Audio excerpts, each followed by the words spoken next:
Santana. Late nights, no static hit.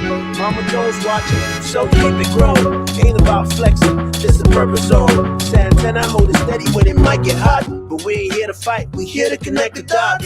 Mama Jones watching, so keep it growing. Ain't about flexing, this a purpose zone. Santana hold it steady when it might get hot. But we ain't here to fight, we here to connect the dots. Weekly topics, hearts wide open. No judgment, just motion. Real ones are talking, no cussing. Cause Mama Jones still watching, no frontin'.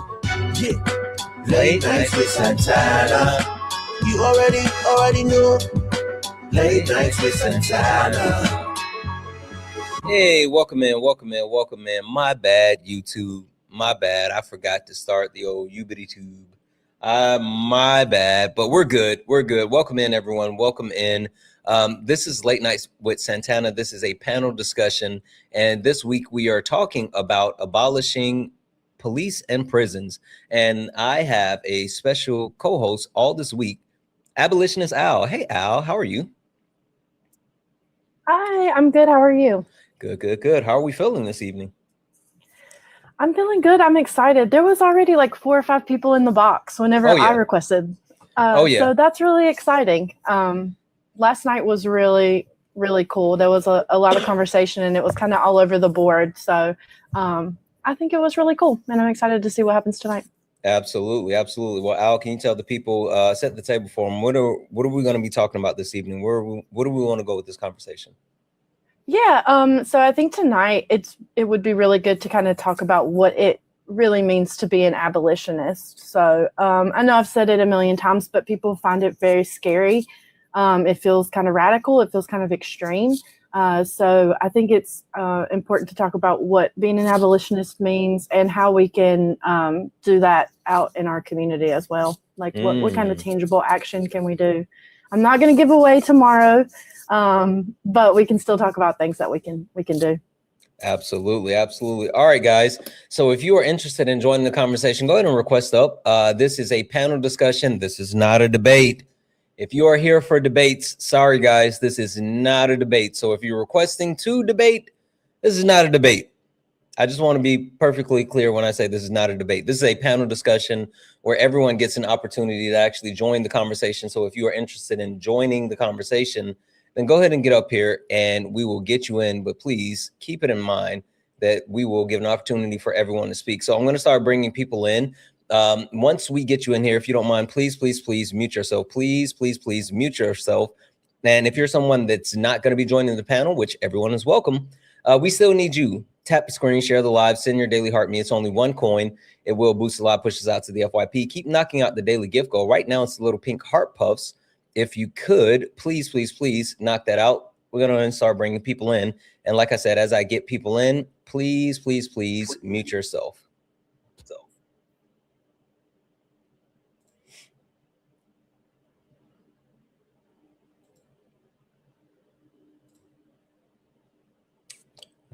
Why are they not loading? There we go.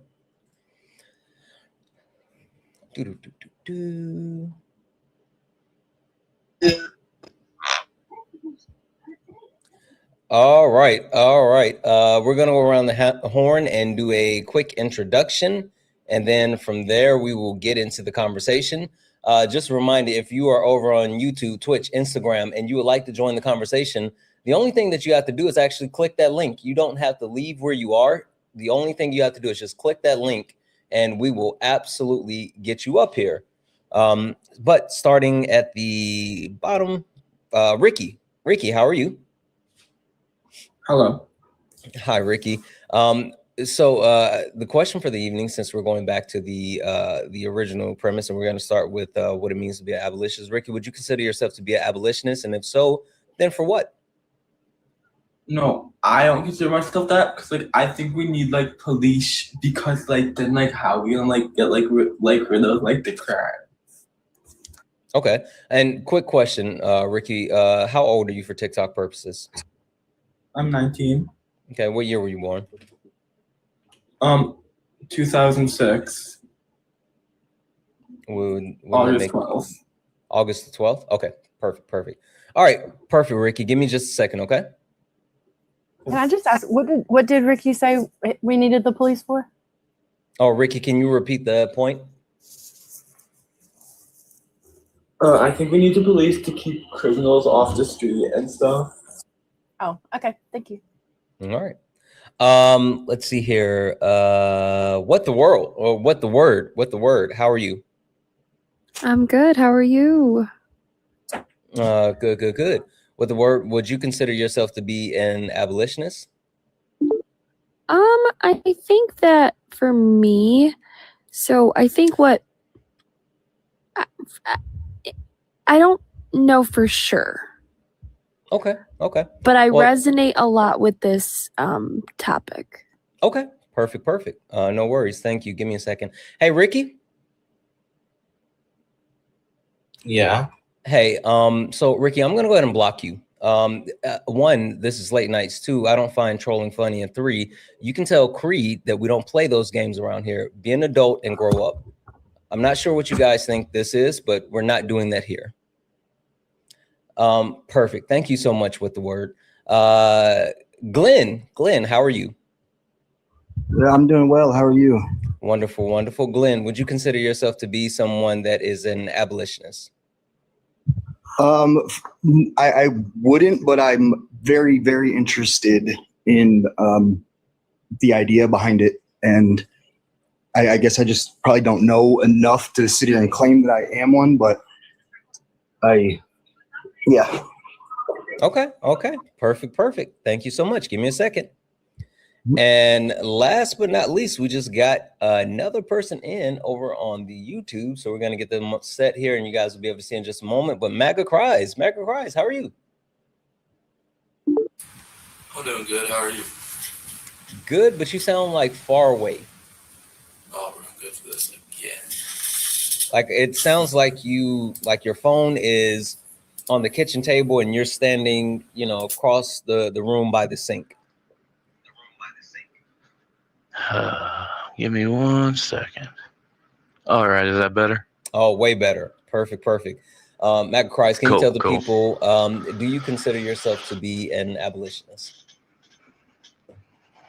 From what I understand, I'm not what I would consider an abolitionist. There are certain systems that I have myself been a part of that I believe should be abolished, including the prison system. I have over 5 years experience as a CO in state prisons and county jails, and I've seen some things.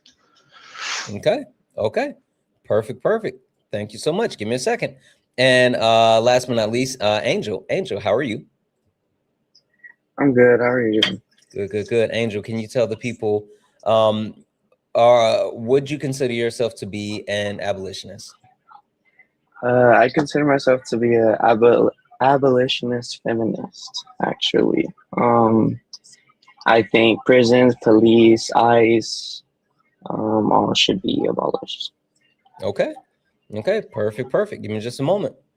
All right, guys, we're going to go ahead and get this thing started. Before we do, I just want to remind people of a couple of different things for the people on the panel. Guys, please be mindful of TikTok-friendly language. What does that mean? That means using words like pew pew, unalive, C19, mustache man, all the things that will protect not only your TikTok, but will protect the live. Also, please remember that this is a safe and friendly community. What does that mean? That means that we don't deal with any of the isms, racism, sexism, classism. We also don't do any of the phobias, homophobia, transphobia, none of that. We don't play that on the panel nor in the chat. Speaking of the chat, guys, please be mindful that caps are for mods. Please do not use caps that will draw my attention away from the panel into the chat. And we do not want to actually do that. With that being said, though, I still need you guys to be active participants. I need you guys tapping the screen. We're only at 16,000 likes. Let's go ahead and get the likes up to 50,000 likes, please. And thank you. Also, I'm going to keep resetting the daily gift goal to these little 1 cent gift goals. If we can continue to knock those out, it'll boost a lot, push us out to the FYP. And if you guys wouldn't mind, share the live maybe once or twice. We don't want to spam share the live because, that'll hurt it. But we do want to share the live maybe once or twice and then repost the live. That will help a lot. If you guys would like to support the live, if you like what we do here on late nights and you want to keep it going, please consider donating. Cash App, PayPal, Venmo, pay links and link tree in the bio. Santana Speaks For You. Santana Speaks For You is the best way to support the live. If you're over on YouTube, you can send a super chat and I will read that out. But guys, please make sure we're taking care of Al. Al is my co-host for this week. Al is here helping guiding the conversation. So please show Al some love. We're going to have Al's pay links running in the poll in the bio. So you'll be able to click the poll and see what Al's pay links are. But please, please, please make sure that we are showing Al some love. All right, Al, I'm going to give you the floor. Let you start. You said that we're starting off with just a digging back into what an abolitionist is. And I think it's a good thing that we are kind of rehashing that, because I think we've had a couple of different conversations and it seems like people are like, well, maybe I am, maybe I'm not, maybe I'm interested. I don't know. I'm a little scared. Al, what do the people need to know? Yeah, I'm so excited because the panel is so full of people who are like, well, I believe this, but I'm not quite sure I want to call myself an abolitionist yet. And honestly, that's okay. I think it can take a little while to get there. I think I would like to just kind of do some main points about what abolition is and what it means to be an abolitionist. And then maybe we can go back through everyone and they can say like what their holdup is, like what, if they just want more education, or if, they think we should just reform because they're unsure, whatever the reason is, and then kind of talk through those. So I think the first thing I always say is abolition is not ending police and prisons overnight. So it's not like, letting everyone out, locking up and burning down the prisons, as cool as that would probably be. But another thing abolition is it's about like envisioning a world where we don't need these things. So it's not thinking about our current system and how we could just eliminate the police and prisons. It's about what would our society and what would our world look like if we did not, quote unquote, need prisons or police. And that really kind of boils down to the same old poverty, right? Eliminating capitalism, talking about how white supremacy built the systems, and how we eliminate that. And then I think another big point of being an abolitionist is wanting accountability rather than punishment. I think our society really focuses on punishing people, and they don't really know why. They just think that's what we're supposed to do. But that kind of leaves out any chance of rehabilitation. It leaves out any type of like moral lesson. And so to really focus on accountability and what that means for victims or survivors as well. So yeah, if you're cool with it, Santana, maybe we can just open up the panel, and if they have questions about something I said, or if they want to say why they're not quite to abolitionist yet, and then I can address that. I think that'd be cool.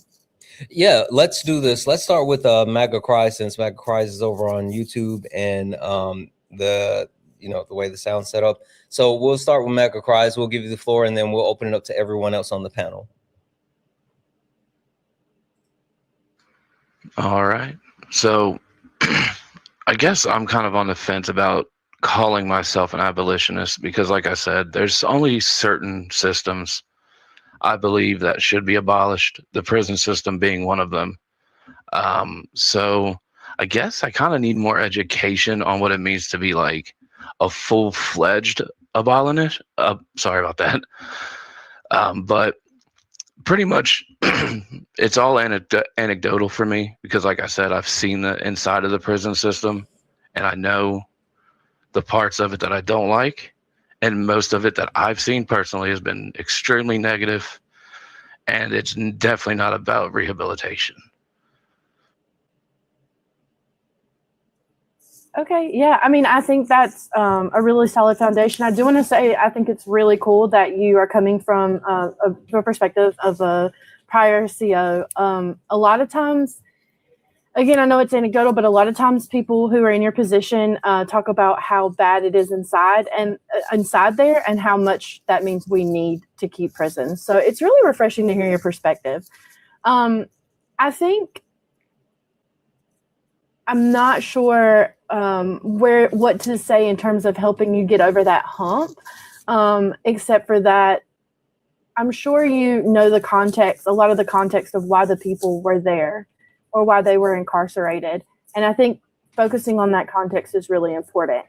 You don't have to label yourself an abolitionist to want the same things that I want, which is to make sure that people have their material needs met, to make sure that people have food, that they have water, that they have housing, and all the things that they need to succeed in the world. But what abolitionist means as a whole would be, to end any system, any carceral system. And so maybe that's where you're getting hung up, because I think you might not be ready to abolish police, or maybe you're not ready to abolish like immigration detention centers or something like that. Yeah, so like I said, I've been also in detention centers as well, and I haven't really seen the same like lack of effort. And this is just anecdotal. Like I said, it's all pretty much anecdotal for me from the inside, from both parts of the system. So when I was in the detention centers, I noticed like a more effort of rehabilitation than I have in the prison system. So I do believe that we do need some sort of like, for lack of better words, a holding facility until something can be established. So like I said, it's anecdotal for me, because what I've seen inside the prison system is a lot worse than what I've seen inside the detention center, where the rehabilitation, quote unquote, that everybody thinks that prison is all about. And I think the simple thing here is that we want to make it so that so that we don't need a holding center, right? I think you're talking about like pretrial detention, or maybe like a jail versus a prison.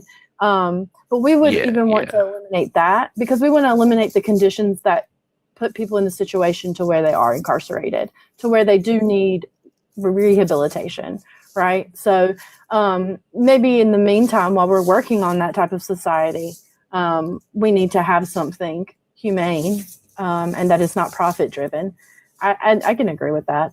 But I think the solution to what you see as, your speed bump to abolition is just working on creating better conditions so that we don't have what we refer to as crime.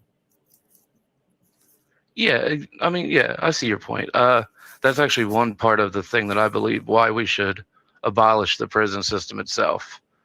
Because most crime is, like, statistically, it's caused by poverty. It's, the little crimes that turn into big crimes. From what I've seen, like I said, it's all anecdotal. So I believe, like, the biggest thing I believe about abolishing the prison system is we need to take that money that is put into the prison system and actually put it towards, like, actual rehab and housing and other ways to, quote unquote, rehabilitate, because the prison is not the way to go. Yeah, I think, and also just a reminder, all of this, like these kind of key points and resources and stuff I've put on my Substack. It's not behind a paywall, so anyone can access it, and it's labeled Late Nights with Santana. But I referenced there what's called the 5 Ds, which is kind of like actions that you can take in order to get to abolition. And one of those is what you mentioned, right? So decriminalization, and also like defunding and then dividing functions. So instead of spending money on carceral solutions, we spend money on things like healthcare, or housing, or like community-based interventions that center restorative and transformative justice.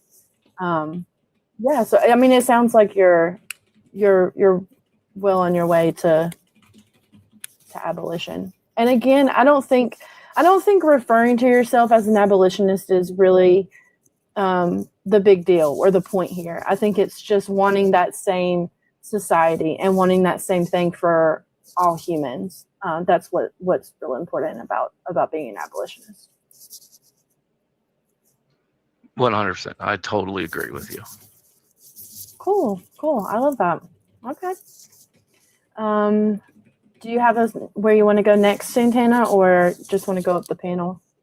It's your call. I was just going to say, you have the option to, pick whoever you want as far as who answers the question next. Yeah, we can just start with what's right above me. If you want to, what's the word? If you want to tell me, you said you just like weren't quite sure Do you know what maybe your holdup is, or if you have questions? Shoot. So I don't think there could have been a better panel ever, honestly, Santana. And what was your name again? I just see your Abolition is accounts like Al. okay, Al. I'm from Chicago. I'm a special education teacher, and my focus is the rarity of working with kids who are incarcerated and in juvenile centers alongside alternative settings. And for me, I see my students as students. They're still students. They're still kids.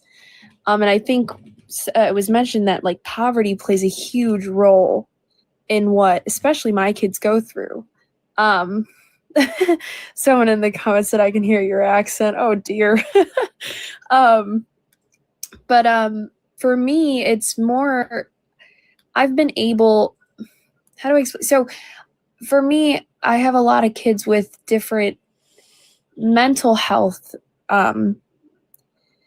dilemmas that kind of also play a role in their ability to reach a space of reform or honestly just even a desire to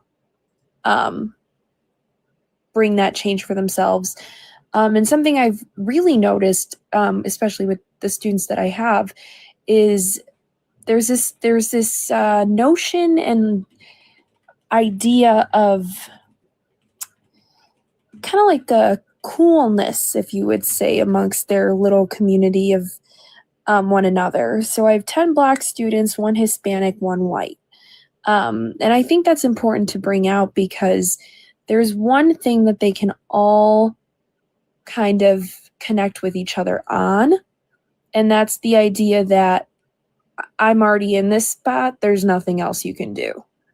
And it's that kind of, that growth mindset's not there anymore. That grit to be better and not have their situations define them is gone. And it's not that they fear. I think the thing is they don't fear prison systems because they don't care enough for it. But when you give them, or when I try to give them a space to kind of just be a person, you see a lot more desire.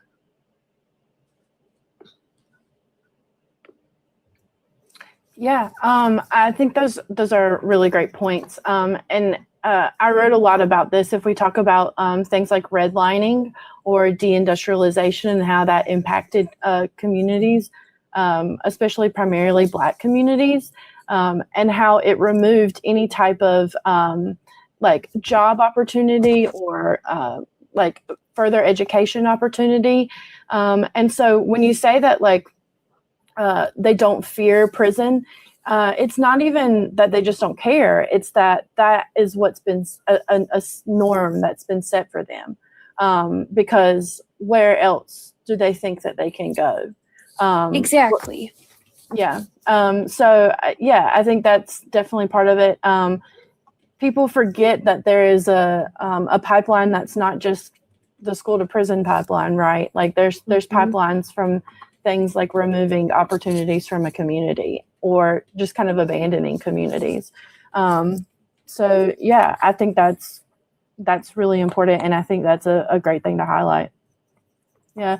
I mean, in terms of and I think an important thing too to remember is that even once they reach the jail or the prison stage at whatever age that is, there's not going to be an opportunity for those things from there either, right? So it's not like, well, this is our route to some sort of productive life. This is our route to a cycle. And that's what scares me, is because I think for me, it's like I said, for them, like they mean the world to me. I do have one student, so I guess I'm sharing, I'm just going to share their, overarching, but yeah, just two don't students with share ankle monitors. any direct personal information. Yeah. 100%. I have two students with ankle monitors. One who has 13 felonies. One with a loaded hand pew charge.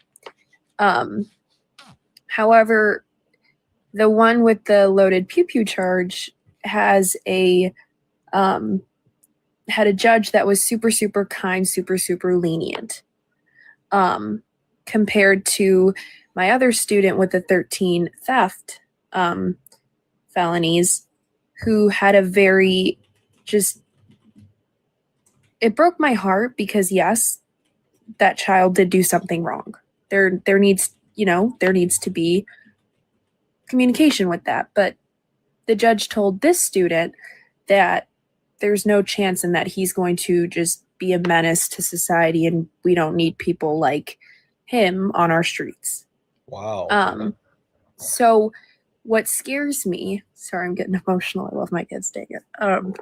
What scares me is such a sweet kid. He's gone through it.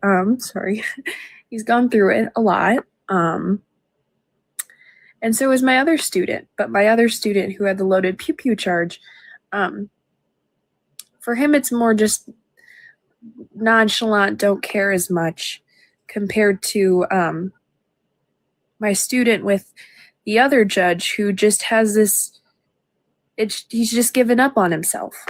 And I hate that I can't help them in that sense. So for me, they're kids still. They made mistakes. They come from these heartbreaking homes, and it's not an excuse, but it's a factor. It's a factor that most times isn't taken into account. And so I think for me, it's trying to do whatever I can for my students to recognize that there's so much more to them, and there's so much more life for them, and that because I can't go to that judge and say, hey, don't do that, you can't say that, just how do I be the teacher or a voice or that figure who can kind of scream over what that judge is saying, if that makes sense. Yeah, I mean, I think this is a part that everyone struggles with, because these are all systems that we're required to participate in. So while, a lot of people will not call the police, there's some things that you just have to call them for because systems require them. Like, even if you're in a car accident and you need a police report, our society is set up so that it requires us to use the police, right? And so in situations like you're describing, I think the only thing that we can do is start small with your students. And then also, if there are things you can do, for instance, like with your city's budget, or particularly the judge, trying to figure out how we can get that judge off the bench or something like that, right?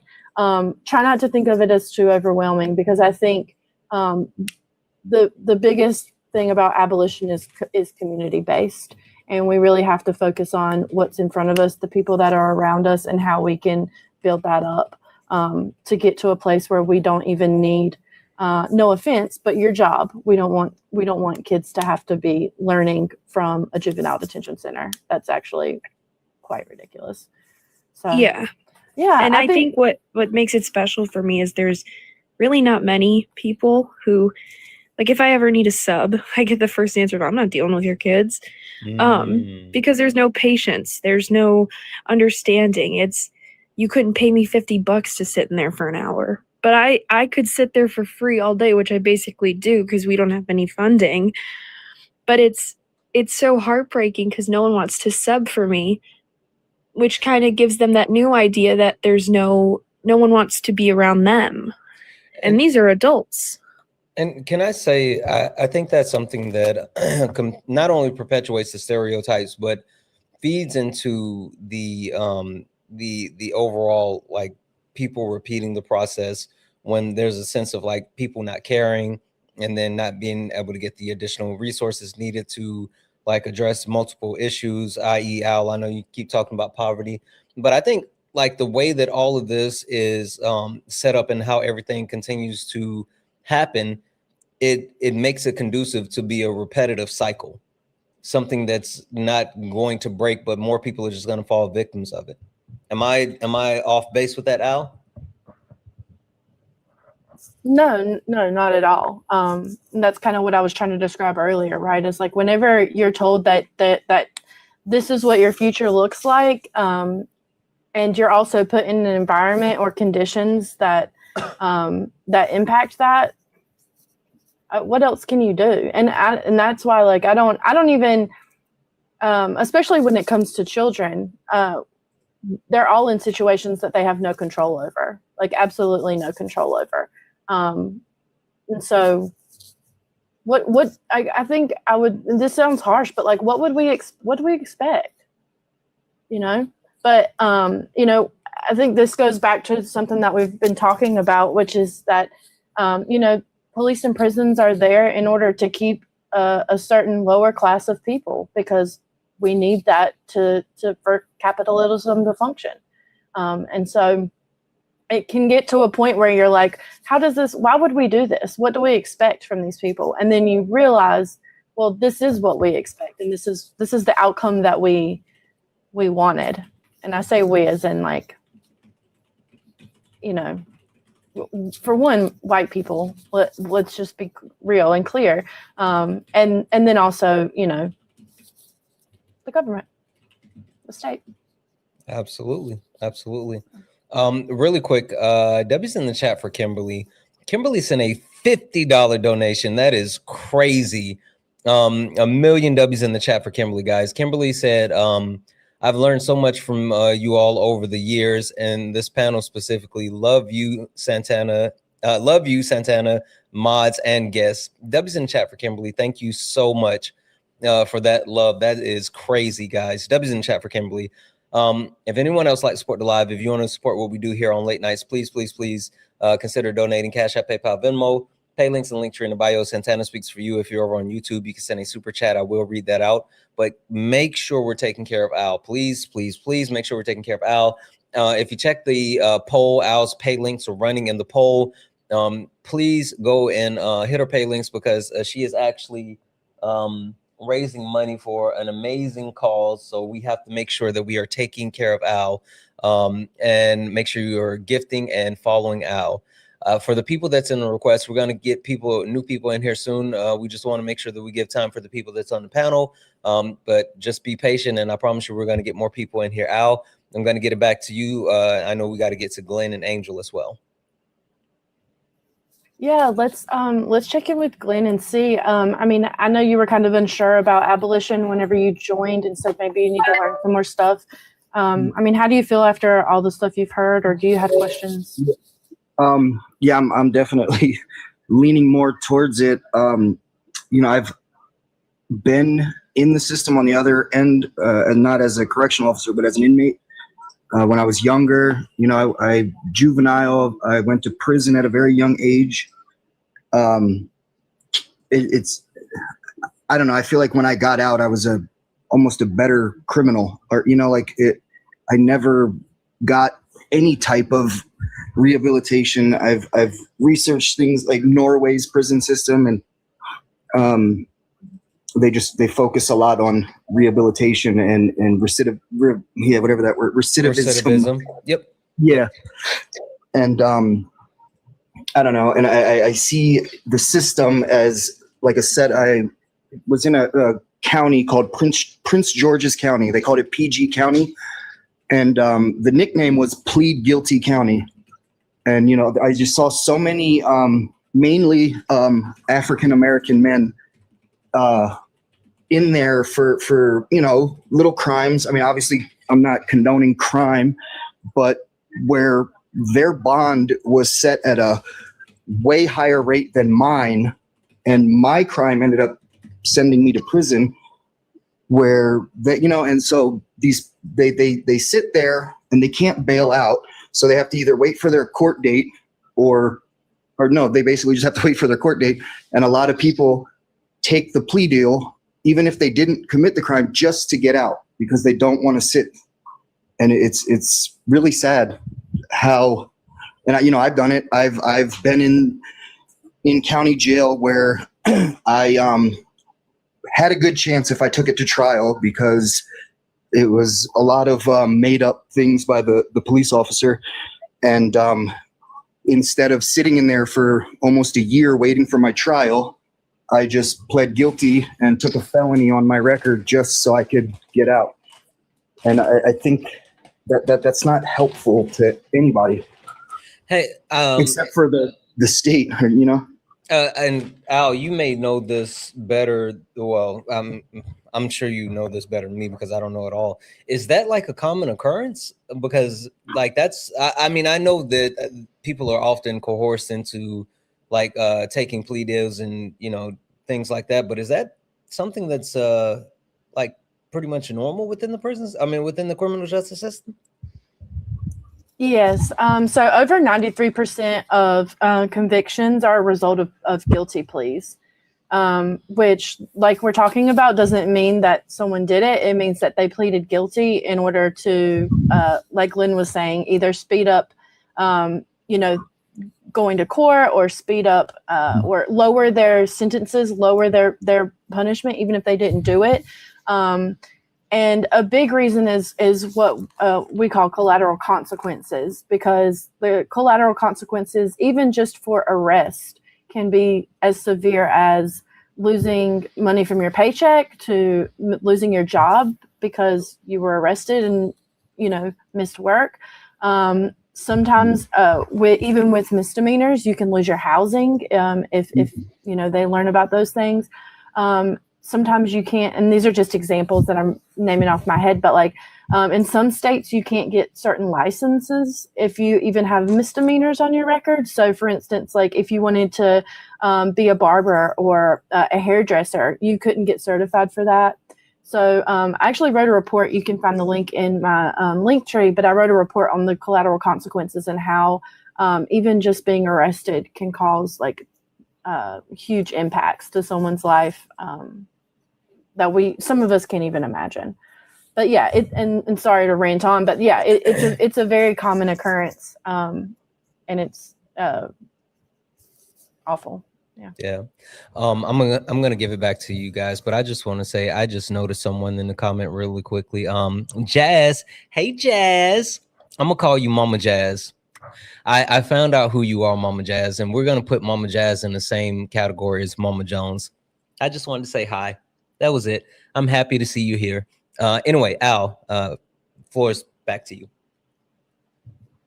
Yeah, I did want to make some recommendations because everyone that we've got on the panel right now, except for Angel, is kind of with us and maybe just wants a little more information. And these are two like texts that I think are critical for when you're learning about even just reform, but mostly abolition. The first one, and you can find these on my Substack, mostly everywhere. I've listed them, but Victoria Law's Prisons Make Us Safer and 21 Other Myths. This is a great text. One of my grad professors uses this in their course now because I recommended it for an abolition section. So really great text. And then We Do This Till We Free Us by Miriam Kaba. Anything by Miriam Kaba is going to be great, but this is a good introduction to abolition. If you cannot get your hands on these, but you want to read them, feel free to reach out to me however you want, message here or Discord, and I'd be happy to get some material for you because I think they're just really critical text. And I think everyone could benefit from reading those. So. Absolutely. Did we want to pass it to Angel? Yeah, I think that'd be great. Okay. Angel, the floor is yours. Did you want to add on to the conversation that we're having currently as far as the prison system and policing, or did you want to speak on the abolitionist portion? Which part did you want to go to? Here's the abolitionist portion, but also like intersectionality within abolitionism and social justice movements Mhm. around the world. Even now, like we see like the carceral state has like exported to places like Brazil or El Salvador or you know, many other places I can't name. But also like how capitalism has entwined itself because it's rooted in slavery, right? The first capitalist system, you could say. And so I think with like reform, which has been done since the abolition of slavery, everything since then has just been reform on top of reform and reform. And I think we've seen what reform does and it's not working. And I think we need a global movement to end prisons and incarceration.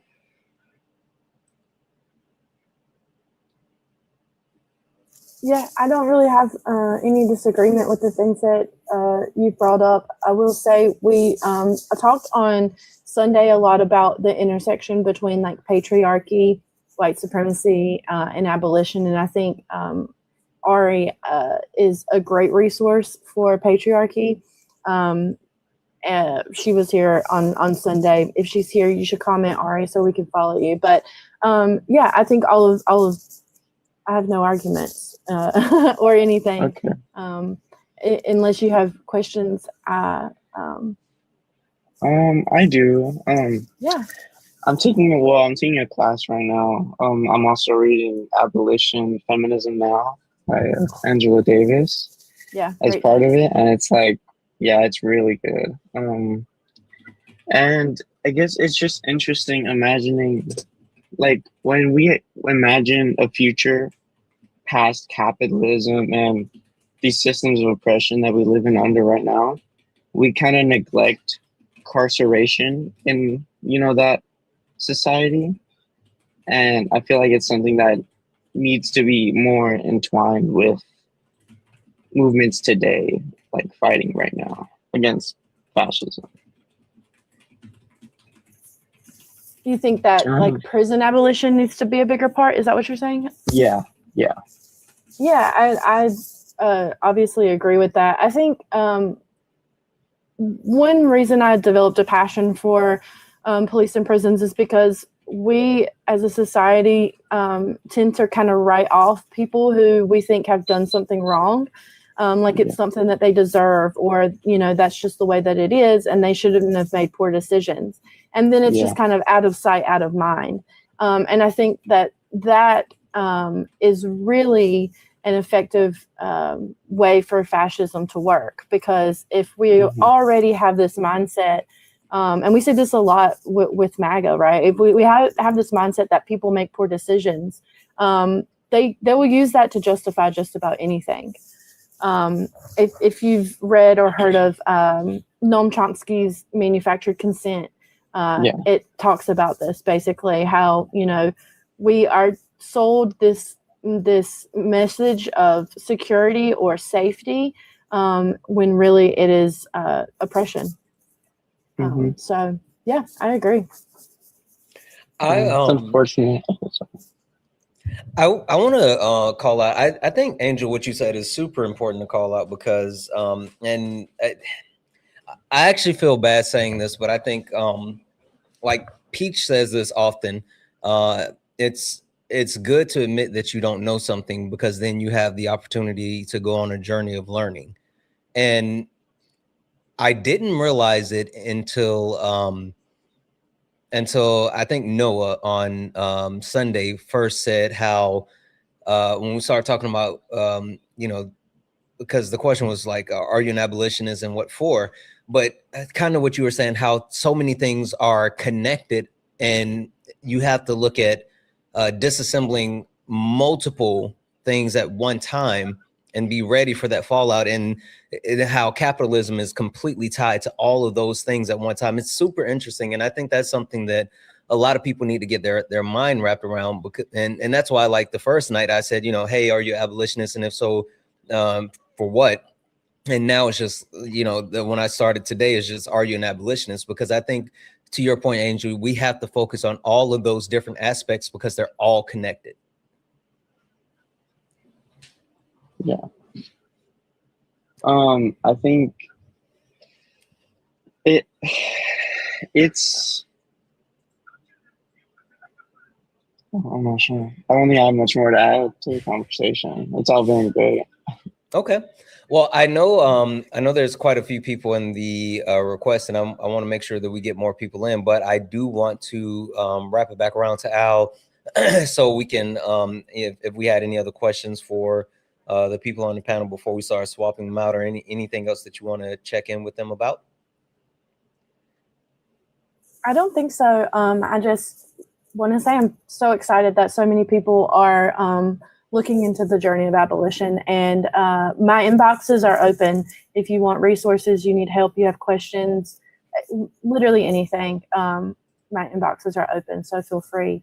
I have a lot of resources. I do have quite a bit of knowledge, and I'm happy to connect you with people who can help in your area. Absolutely. All right, so let's do this. I'm going to start with MAGA Cries. MAGA Cries, I'm going to come up to you.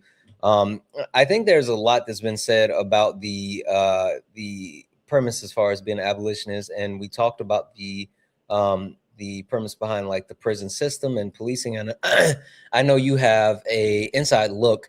I guess the question I would have is, as someone who has seen the inner workings of the prison system, and like you obviously knew there's something wrong, and you can tell that there's a need for a change, and you didn't realize it was, you know, becoming an abolitionist and wanting to abolish the prison system.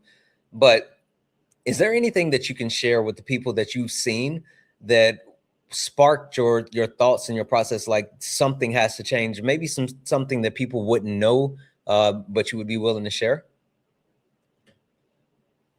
Absolutely. I have to be careful because I don't want to do any trigger warnings or anything like that, because a lot of my anecdotal stories about the prison system being on the inside, it's a lot of trigger warnings. So I believe Angel brought up capitalism. One of the biggest things being on the inside of the actual prison system, I noticed a lot of stuff is based around money. Everything's about money. I've witnessed, I'm trying to figure out the words to say it that way it's TikTok friendly. The pharmaceutical drug trade. I would just put it that way. There's a drug out there. I won't say it because I don't know what TikTok will do. But if you know what I'm talking about, it starts with an S. It's pretty much pharmaceutical M drug, not MJ, just M drug. And what they claim it does is it's supposed to be like a detox. But what I have seen, because, you know, I've spent time in the medical ward and everything out transporting, I don't even like to call them inmates, but let's go with incarcerated persons, because I hate the term inmate. It's dehumanizing and disgusting term. I absolutely hate it. So let's go with incarcerated person for a better for lack of a better term. And you sit around, and when you're in these medical wards and you hear how they talk about, the doctors will just up their S drug and they'll be less of a problem. Or we'll give them, this. And, if we give them this, then the prison gets this. It's just absolutely disgusting, which also brings me around to abolishing capitalism. Because in my opinion, if you abolish the prison system, that's a nice hit to capitalism. And I'm like 99% way communist at this point. So yeah, major capitalistic going on inside the prison system. Okay. All right, all right. Well, listen, Maga Christ, thank you so much for coming up and hanging out with us and holding us down on the YouTube/Twitch Kick Instagram side. I appreciate you. No problem. Thanks for having me up. All right, thank you. Bye. Next, I want to go over to what a word. Sorry. What's the word? What's the word? I think you have a pretty unique perspective because of what you do, right?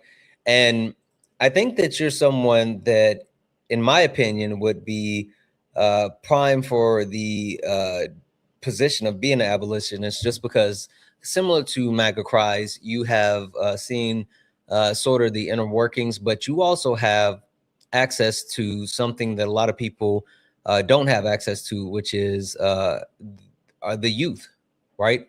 That's the question I would have for you, is more so around, we've talked a lot about the aspect of the prison, but I think we are missing the connective tissue of the police. Is there anything that you could share with us or tell us about, like, the interactions that maybe some of your students, not getting specific, but interactions that some of your students that have had with the police that's created either distrust or you know, the things that's been missing when it comes to interaction with police, which they get from you, and they make it, you know, make it more willing for you to actually engage with them, or Yeah, I'm of sorry, them course. to engage with you. Sorry. No, yeah, of course. First, I want to say thank you to Glenn for sharing and recognizing that you are just so much more than that number. And I'm sorry that you experienced it as a youth. And then second, you mentioned a book, Al, and there's one I heavily wanted to recommend, and it's The Boy Who Was Raised by a Dog. And it is a perfect encompassing book about the students I teach. It's each chapter is a different story of a case study of a child psychiatrist from Chicago who happened to be one of the first psychiatrists to diagnose a child with PTSD. And it takes into account basically what my students go through, how home lives and external factors influence who they are. And to your question, Santana, the boy who was raised by a dog. Sorry, someone asked. I think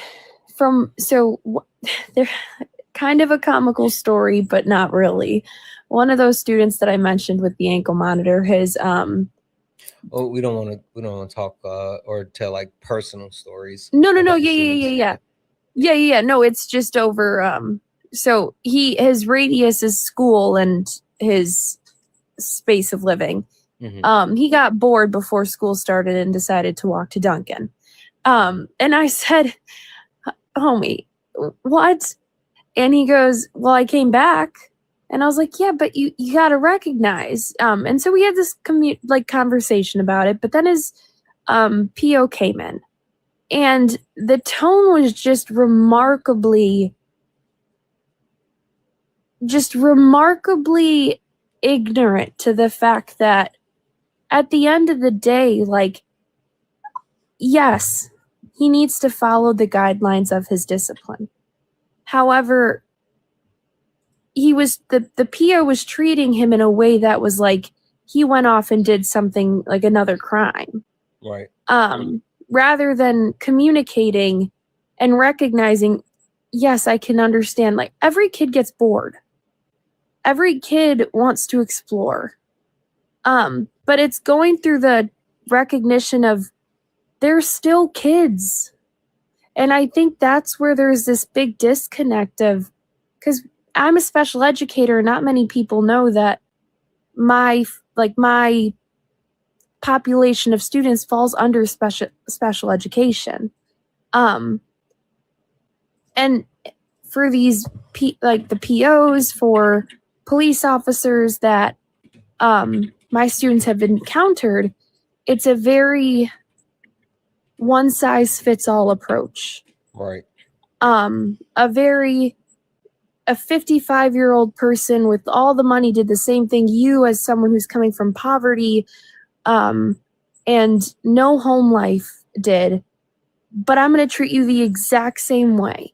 And and you can see, and I saw in that moment and I said it was comical in the sense of he just, went off and went to Dunkin' to get coffee. Like, dude, you can't do that. School's about to start. But then to see just the utter aggression that he faced from someone he has to deal with on a fairly typical basis, just kind of really opened my eyes to just what a lack of understanding and empathy there really is to that idea of they are still kids. Yeah.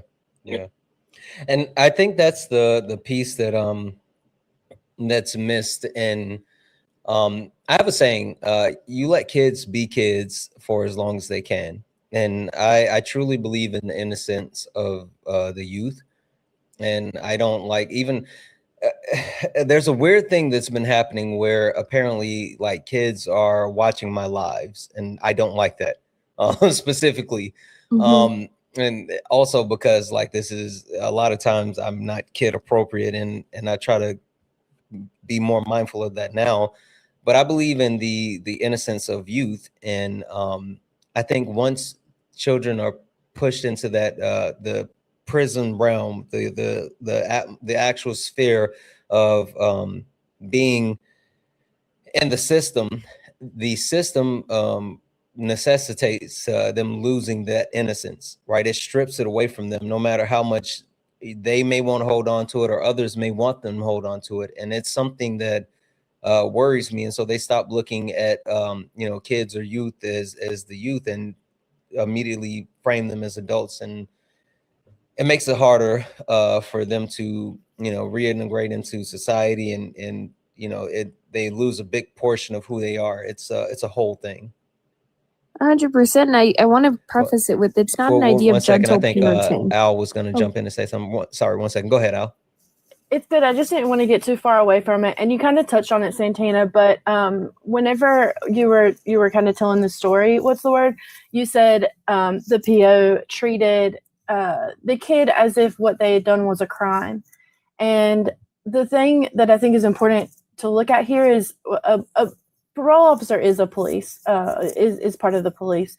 But my point is just that, like, to them, the kid did commit a crime, because that now that they are, have an ankle monitor on type of that restriction, most of the things that they would do on a daily have been criminalized because it'd just be a technical violation, right? I'm sure you've seen kids, or even adults get those, and that can wind you right back into jail or juvenile detention. And so I just wanted to point that out, that like, yeah, it's a common thing, but to them that is a crime, and that is their job, is to see that as a crime and act accordingly. Which, as you pointed out, is not helpful. There's also another book I wanted to recommend. It's across the room, so I can't get my hands on it, but I'll show you. It's called For the Children, of Protecting Innocence in a Carceral State. And let me see if I can flip my camera and I'll show you a preview of it, since it's not within reach.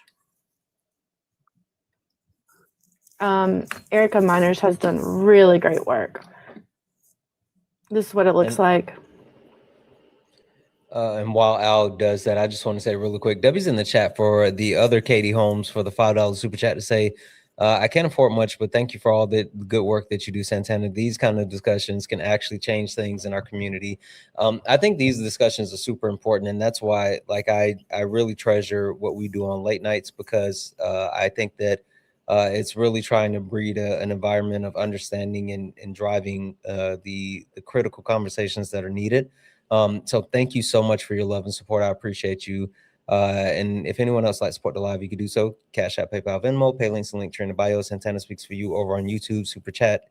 I will read that out. But guys, please take care of Al. Al's pay links are running in the poll in the bio. And speaking of Al, what you got? Oh, this is just I didn't realize I forgot you had to save the camera, but this is the book by Erica Miners that talks about what it's like, for children and particularly marginalized children, and how we can effectively protect what we see as their innocence and what that means in the carceral state. Yeah. Absolutely. Perfect. All right. What the word? I know you had something. I cut you off. I apologize. I want you to go ahead and say what you were going to say, but I'm going to go ahead and swap you out after that. Okay. Yeah, no worries at all. I just wanted to preface it with the fact that there's this negative connotation towards that idea of like gentle guidance and gentle parenting. Mm-hmm. I don't want there to be a misconception regarding kind of that taking a humanic or a humanity-based approach and a more empathetic approach towards growth is that idea of gentle parenting or guidance to just they won't do it again, or they did something more extreme than take a pencil, but it's okay, you'll be fine. I think there's a big negative connotation towards that idea of gentle guidance, and taking a more humane approach. So I just wanted to clarify that it's not, at least for me, I think that there still needs to obviously be rules. We need rules, we need guidelines, there's lines, but there's that idea of doing it with humanity and that idea with doing it with empathy. But that's just what I wanted to add in. Okay. But thank you so much for having me. It's always an honor. Absolutely. Thank you. I'm going to go ahead and swap you out. I appreciate you coming up. Of course. Thank you.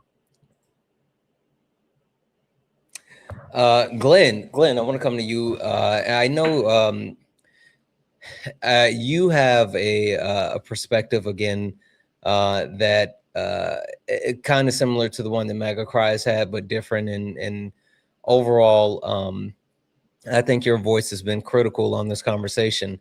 And even more so, it seems like the more that you've learned about the premise of being an abolitionist, now you're saying like this is something that you want. So I guess the question that I have is, what are you doing? Can you share with the like maybe the people listening anything important that you think that they need to know, anything that had really sparked your interest, especially as someone who has seen the inside from the perspective of someone going through the system, and something that would be maybe like a call to action, something that people would need to focus on? Yeah, I think it's, I since, I've, hold on, my bad, let me gather my thoughts. Yeah. Just going through it at such a young age, and what's the word, as an educator and talking to her students and that she cares about, I just kind of wanted to say that that's very important. I think is educating and speaking to our youth about these types of things in a kid-friendly way, I guess. But I didn't have any of that. I don't feel, I had my mom in my corner, but everybody was telling me, I'm basically a sick puppy and I'm worthless to society and these things. And I remember the teacher, I had two teachers, Miss Johnson and Mrs. Syrup, that they were always in my corner. They were always, telling me these things that I needed to hear, and they really benefited me. And I just think, kids, man, I as a father now, I'm a business owner. I've turned my life around. I'm doing what I think is the right things, and I speak to my children about it. I'm very open in a children-friendly way. I'm obviously not telling them craziness, but I just think that's important. Yeah, I agree. And I think those conversations are absolutely important. And I like how you said it in a children-friendly way. I don't think that there's anything wrong with having like tough conversations with kids, especially, you know, I have two boys and my boys are black. So I like, there's conversations that I have to have with them that are tough, but I understand that there's a way to have that while still protecting their innocence. And so I think that's big. Al, Exactly. anything that you wanted to add to what he just said? No, I think like you mentioned, having kid friendly talks I think is important. I don't think we should, keep things from children. I do agree to keep them kids as long as we can keep them kids. But being honest with them, I think is what's really important. So yeah, Glenn, I appreciate your perspective. It was really nice to meet you and have you up on the panel. Awesome. Thank you guys so much. And I appreciate you guys letting me up. It was very insightful and respectful. I mean, normally TikToks are all over the place. And Not here on late nights. Yeah. This is definitely a breath of fresh air. So I appreciate you guys. Absolutely. Thank you. I appreciate you. All right. Have a good night. You as well. Angel, I want to come to you. You again, I called out the point that you made because it's something that I think that people need to understand. And I guess the question I would have for you is, while yes, we are talking about the abolishment of police and prisons this evening, but the thing that I think I would be remiss if I didn't get you to speak on is how would you recommend for people to be able to look at the other aspects of becoming an abolitionist for those connecting other things that we need to dismantle without being overwhelmed? Because it's a lot when you really start to think about it, when you really start to dig into it. It can be a lot, and people, I feel like when people start to learn more, there's a sense of being paralyzed because it's just so much information at one time. How do you suggest that people kind of sift through some of those things while being able to take the information in without getting overwhelmed? I would say, like, when you look at things like economic systems or like systems of oppression, I say first look at them like individually and then apply it to the real world or your lived experience and see how it connects with some of the other things you've learned about, systems in the world, and see how they connect like in my own life, right? And how it might affect me or others I know. But it's also just like, like understanding people, and people's experiences and people's, thoughts and feelings. Yeah, I think that's important. And then for me, the one thing that I appreciate is being able to learn from so many more people that's smarter than me. We have Al up here specifically because I wanted Al to be able to guide this topic, but then we have people like Sean, we have people like Aru, we have people like Solid, people that have done the work that I think can introduce, if anyone's looking for an understanding of like these different things that we can do to not only better ourselves, but like actually put in real world practical solutions to taking down these systems. I think the people that we have in and around our community is super important because again, it is all connected, and I'd like to, like you said, Angel, making sure that it's something that actually connects with the people. I think that's really important. Can I also add on one more point? Sure, go right ahead. It's kind of to what Al said before about how a lot of the fault is placed at like personal responsibility, like don't do the crime if you don't want to do the time, things like that, right? And I feel like people kind of apply that to themselves as well. It's like, I'm not a criminal. Why should I, care? But I guess one example that helped, like, I feel like is good for getting past that. Well, this is my city specifically. I'm not going to say which, but we're facing a massive, like, budget deficit. And the cops are getting $700 million while they are cutting arts funding to zero. And I feel like this is one way to get through to those people, to see that the carceral system will eventually affect you in somehow, in some way. Yeah. Yeah, absolutely. Absolutely. Well, Angel, thank you so much for coming up and spending some time up here with us this evening. I really appreciate you. Thank you. All right.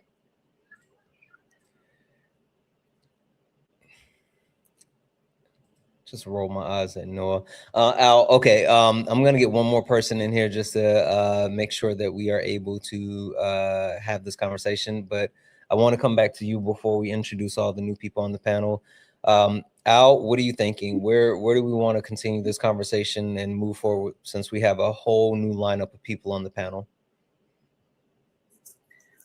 First, if I can say thank you for all the gifts. I also want to say thank you to Alana for $20 for doing the good work. I really W's appreciate in the that. chat. Yeah, that's a great. Where do we want to go? I guess maybe kind of like poll the panel again. Minus Sean, she's probably here just to start trouble. Always. Yep. But yeah, I would be. I guess if that's okay with you, just kind of seeing where everyone's at and where we want to go. I'm happy to talk about anything related to the topic, but did Sean leave? Okay. I think she's at work, so she might have had to do that, but okay. Yeah. Okay.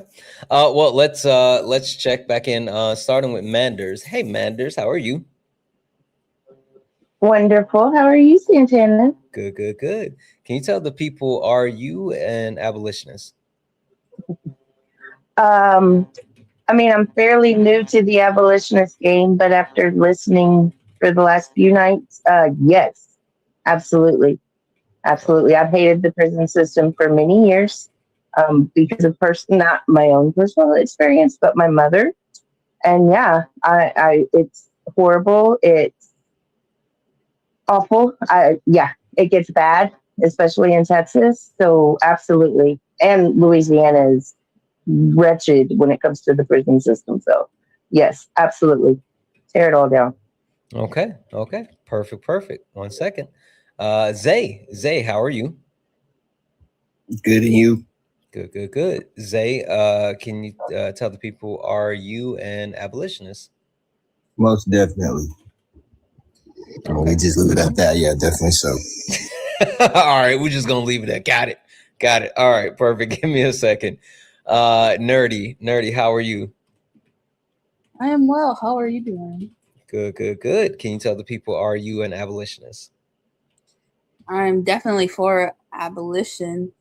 I wouldn't like to deem myself an abolitionist as of yet because I would like to do more research and learn more. And now I took all kinds of screenshots of books. Now I have books to read. Yay! I really like that answer. I really like that answer. Okay. All right. Perfect. Give me one moment. Paradise, how are you? I am good. How are you? Good. Can you tell the people, are you an abolitionist? Same kind of thing with Nerdy. I have been listening to you guys since you started this, and I would like to say yes.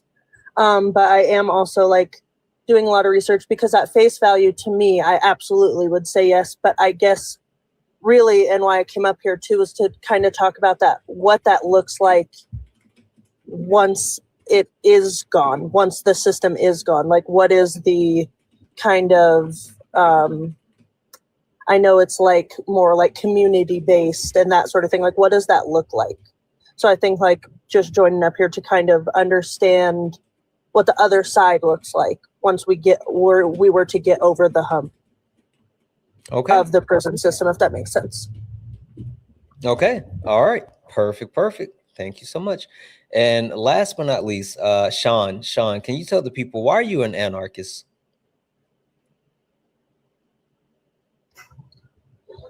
You know what? All right.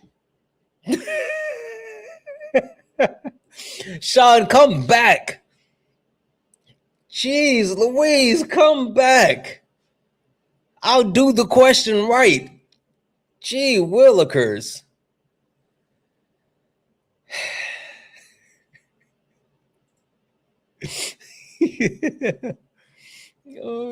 Oh, okay.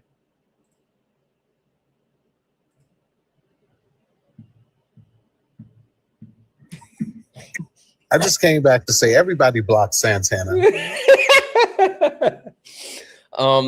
Sean, can you tell the people what drew you to the idea about becoming an abolitionist? And I'm also gonna pass it off to you and Al for a few moments. I'm gonna step away in just a moment, but I would love to hear your answer before I do. Yeah, abolition. I had already known that like abolition was a necessity, but I had an issue. The first thing that made me have an issue in particular with the prison systems was visiting my uncle in prison. That was a huge turnaround. I could go into detail, but I don't want to go into detail at the moment. Yeah. But yeah, that's if you have relatives in prison, it's something else. It's very something else. The toll that prison takes on people, like I almost did not recognize my uncle, and I was 9 years old. But yeah, that's the thing that kind of like made me have an experience to be like, oh nah, this prison thing probably ain't it. And then looking into police and prisons. Yeah. Okay. All right. All right, Al, I'm gonna give the floor to you and Sean. Sean, of course, is a super mod just in case, anything, but I will be back in just a moment, and I'll let you guys take it exactly where you want to go. All right. Yeah. Sean, you did leave out the part where you met me, and that's when you decided to be an abolitionist for real. But, you know what? That's true. That's true. I mean, I'm a little bit stumped because everyone up here is either an abolitionist or making their way to being an abolitionist, which I think is really cool. I think one thing I do want to ask though is everyone is pretty strongly for prison abolition, but where are we standing on police? I know Nerdy pretty well. I think Zay probably will say police, and I cannot see your name, the person on YouTube, but let's start there. Are you for police abolition in the carceral system, or where do we stand? Sure, absolutely. So my name is Manders. I'm on Twitch. Hi, Sean. Twitch is the best chat, by the way. So all cops are bastards. We all know that. The only thing that makes me hesitate is something has to be done with the people that hurt other people. And yeah, other than that, I think that there needs to be social workers in charge of things that social workers need to do. I think that drugs need to be either decriminalized or absolutely legalized and regulated and treated like the medical situation they are when they're abused. And I think healthcare, childcare, basic housing, things like that need to be not for profit. And I think that those are all excellent ways to start the process. But I would love to hear y'all's thoughts. Yeah, I think everything you said, great. What I would say is that is a big piece of the puzzle. And I think Noah mentioned this on the first day, that we really kind of wanted to talk about what does prison abolition and police abolition mean for people who are harmed, for people who are survivors, or and I think there's this going to be this in the meantime thing before we get to a point where people are no longer harmed. At a great deal, people will always be harmed because we're human. But I think things like restorative and transformative justice are key there, and both of those processes are a little different, but they basically work on either restoring a relationship or if it's not super personal, just kind of like the acquaintance, or and then transformative justice is kind of really, I hate to use the word transformative, but it's to transform right? Where we started and where we want to be. So if we talk about like poverty and the conditions that people exist under that drive crime or drive harm to occur, if we can transform those, then it will transform the actions as well. And I think understanding those on a personal level is really important. So, yeah, that sounds like a nice answer, but I do also recognize that some people are going to be hurt. Like nothing is going to be super clean cut about moving to abolition, especially in the beginning. But it's kind of like harm reduction. It'll be better once we reach that. So, Zay, did you want to ask a question, or you want to say how you feel about the police, or what you got? I love the police. I love them. They are just the best thing in the world. No, I'm just playing. But I was gonna say it's like, well, I gotta watch my language. But okay, did you have any questions or anything that you wanted to share, or you want to kind of just hear? No, I'm pretty sure you're gonna get into it, just as far as the reformative justice. Okay, cool. Okay, Nerdy. I won't speak for you, even though I think I know your answers. But where are you at? Well, all cups are buttheads, because you can't say the B word, so you say buttheads. But it was like my dad actually was a correctional officer, and I was pro police for a very long time until I actually watched a few documentaries and news pieces and just listened to people talk, and I realized that this system, like when people say the system is broken, I think they should say it's working as it's meant to. Once you start educating yourself and learning, you realize that, oh no, this is how it's supposed to work. And if it doesn't work for everybody, then how is it a good system, right? So I think that we need to just burn it all to the ground. Yeah, I agree. And I think you and Manders both mentioned ACAB, which I think is something I like to talk about, in that there's no such thing as like bad apples, because no matter what the officer's personal intention is, whatever their intention is, it doesn't matter, because their job requires them to oppress. Their job requires them to harm people. So cool. Yeah. Okay. And then I'm sorry, I cannot see your whole name. Oh, Paradise. You want to tell us where you're at with the police? So actually kind of crazy. So my mom's side of the family lives in a small town in the state that I live in Colorado. And they are correctional officers, police officers, that sort of thing. And then my father has been a part of the system since he was 12 years old and continued to be so up until maybe the last 10 years. I'm almost 30. And to be almost in the middle of that. And I actually joined up here when, I forget their name, I'm so sorry, but when someone was up here talking about how they talk to their kids about their time, that was not anything that I ever experienced. It was one day he was home, one day he was not.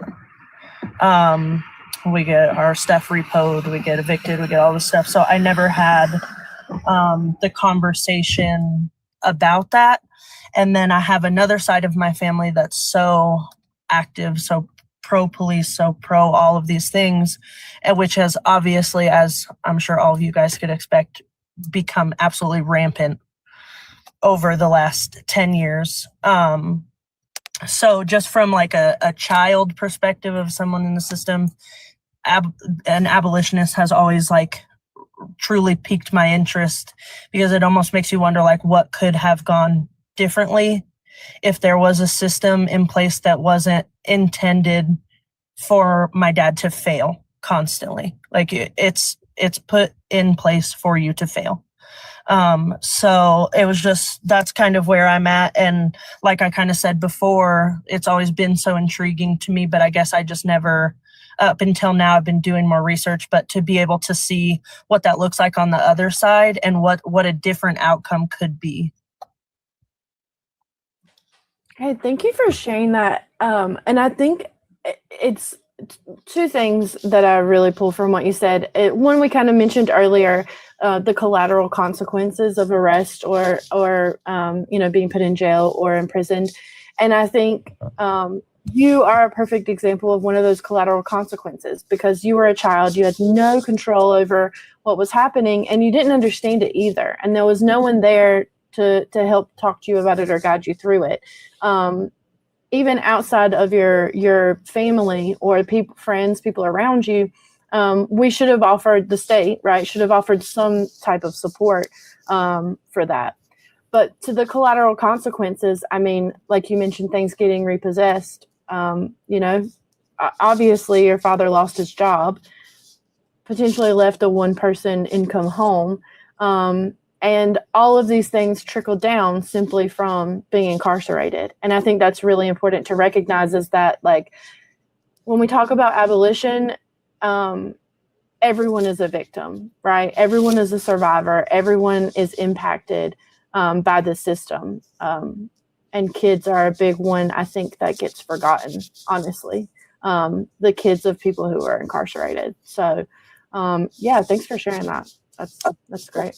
Thank you so much also for doing this. This is really cool to be able to be an adult, but it almost like nurtures the child in me to hear adults talk about these things, and like how we had the guest up that was talking to his kids, and it's just, this has been really, really cool. These late nights, this was my favorite one. This has been really awesome. So thank you so much for everything that you do.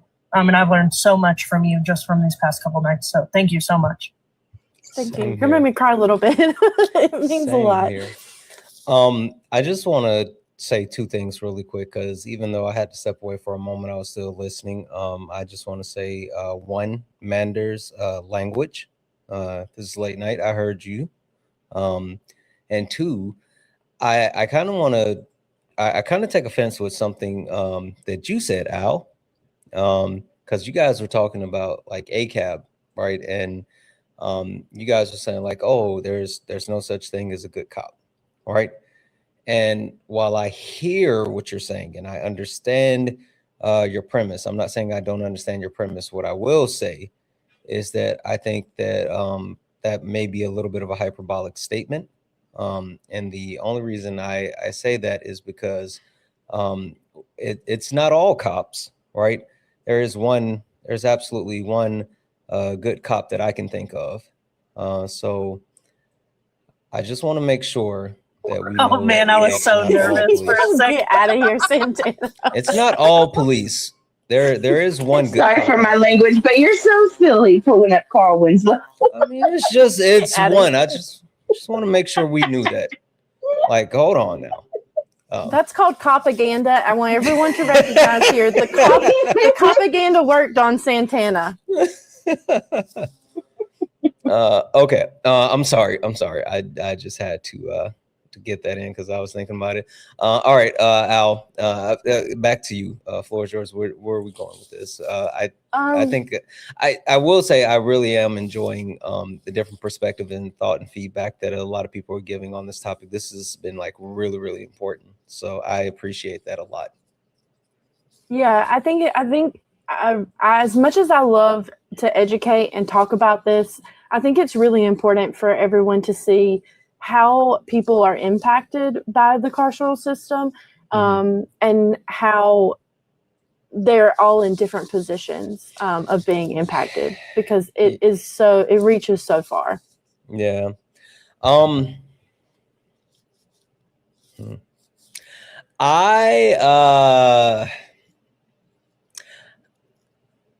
open up a bit. Making me nervous. Yeah, I try not to talk too much about myself or tell too much about like my personal life. But I will say, similar to what Sean was saying, I kind of have a perspective on the criminal justice system, the prison system, firsthand experience, not like me, but someone very close to me that shaped my perspective, kind of like what Sean said. And so I spent a lot of time visiting someone very close to me at a young age who was in prison, in and out of prison a lot. And I saw to the point like the effects that it had on them, and the effects that it had on like me and my family and things along those lines. And that, I believe, that framed my negative disposition towards the justice system and the prison system at an early age. But also, I feel like it instilled a level of fear at an early age, because I always had the fear of like, I never want to go to that place, right? I never want to do anything that would put myself in a position to go to that place. And I think that shaped a lot of my youth and what I did or didn't do. Now, I hate to say it like this, but I felt like it was a positive deterrent, right? Because it really, me seeing that firsthand made me realize like I didn't want to end up in that same place. And so I actively looked for other things and was open to other things. But like looking back at the amount of time that was taken away from like myself and my family, from the family member that was spending a lot of time there, it's definitely like a huge negative impact. And like it's not just about the person that it goes through the prison system and the criminal justice system. It's about the families that are affected. It creates massive ripples, and not just in real time, but throughout the rest of their lives. So I think that's another reason why, like, there has to be a change. Someone said beyond scared straight. I don't know if you guys remember that. One other quick story. So I went on a scared straight tour, not because I was a bad kid or anything, but because I used to sign up for everything. And they were taking like the community center that me and my friends attended. In the summertime, they were like, "Hey, anybody want to go on a trip?" And it was like, "Yeah, it's free." And they took us to a prison for scared straight. And so they took us on a tour, and I'm like, "Why are we going through a tour with a prison?" And we're walking through, and like all the inmates are yelling and screaming and like doing all this other stuff. And then there was one guy that was like super loud and like throwing trash cans, and he was just like, it was like, this guy is absolutely like losing it, and people were terrified. And I looked over and I saw the guy, and I was like, "Is that my uncle?" Swear to God, right hand before Jeebus, my uncle was in there. And during the scared straight tour, I was like, "What in the world?" So that was that. So I'm sorry to derail. I just thought about that when I saw that. No, I think I know that you hesitated to say positive deterrence, because I think when we think about deterrence theory, generally it doesn't apply, right? But I think when we talk about kids especially, you should have never had to experience that, like the experience of someone being taken from you.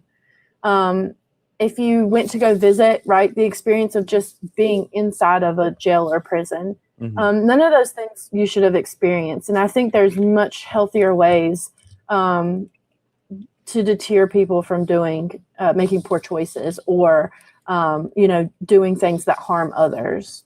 That's a better way to say it.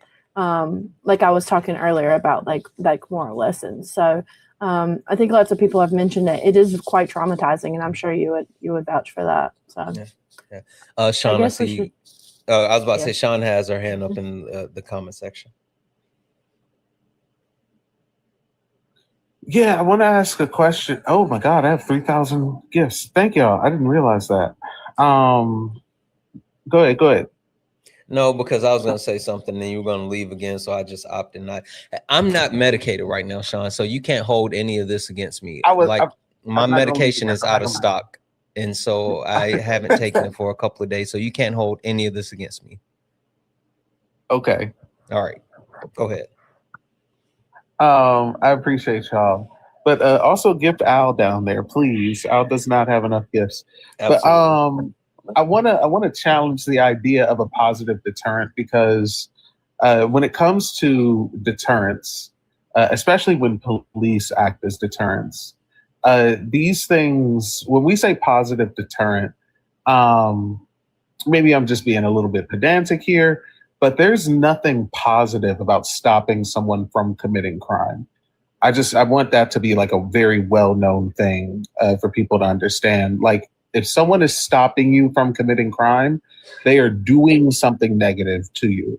Like, people aren't out here wanting to sell drugs. Like, people aren't out here wanting to be on the block. You think them niggas on the block want to be on the block? No, absolutely not. They're doing it to feed their family. These scared straight programs don't stop you from making quote unquote bad decisions. They stop you from surviving. They get you to do things that or like when you decide to do things that are against the law, because like when it came down to me, a big thing for me, Santana, I'm talking to you right now, a big thing for me and why I dove head first into the things that I dove head first into with gang culture and selling drugs and moving things from place to place was because I saw my uncle in prison. And one of the things that got him in prison is that he waited. The prison system actually does this thing where it makes you blame the prisoner. And the big thing that I saw, it was my uncle's fault, because what he had done or what he was convicted of was armed robbery. And he did that because it was his last option. And I said, I will never wait till the last minute to need some money. Like, I will never do that in my life, because this is where my uncle ended up when he waited till the last minute, just trying to survive, just trying to figure out how to eat and go out there and make something. And we were punished for that. We're punished for survival tactics.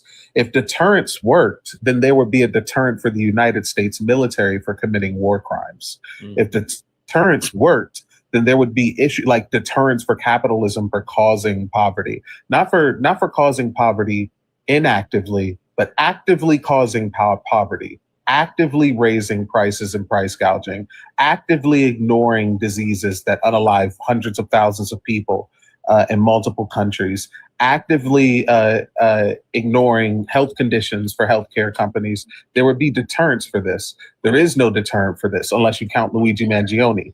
And that was us.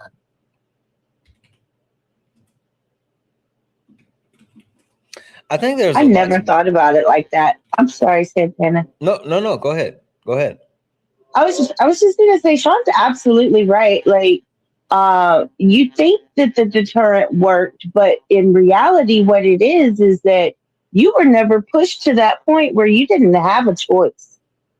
Like, or I'm speaking of myself, obviously. But yeah, that I never thought of it like that, Sean. Thank you so much for saying that. Yeah.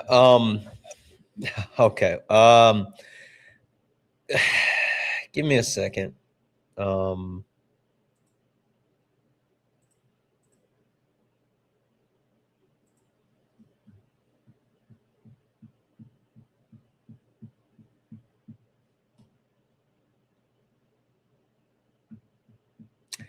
Accept that request. Oh boy. We got a dissenter in the chat. Yeah. Listen, we've been informed that there's been some. I know you got to stop yip yapping then, because so conservative has a he's our friendly neighborhood troll, but he has a dissenting position, and I would love to have that actual thought process kind of stress test. Yeah, I don't think he's going to be able to join him right now. So, all right. Can you drop me down, Santana?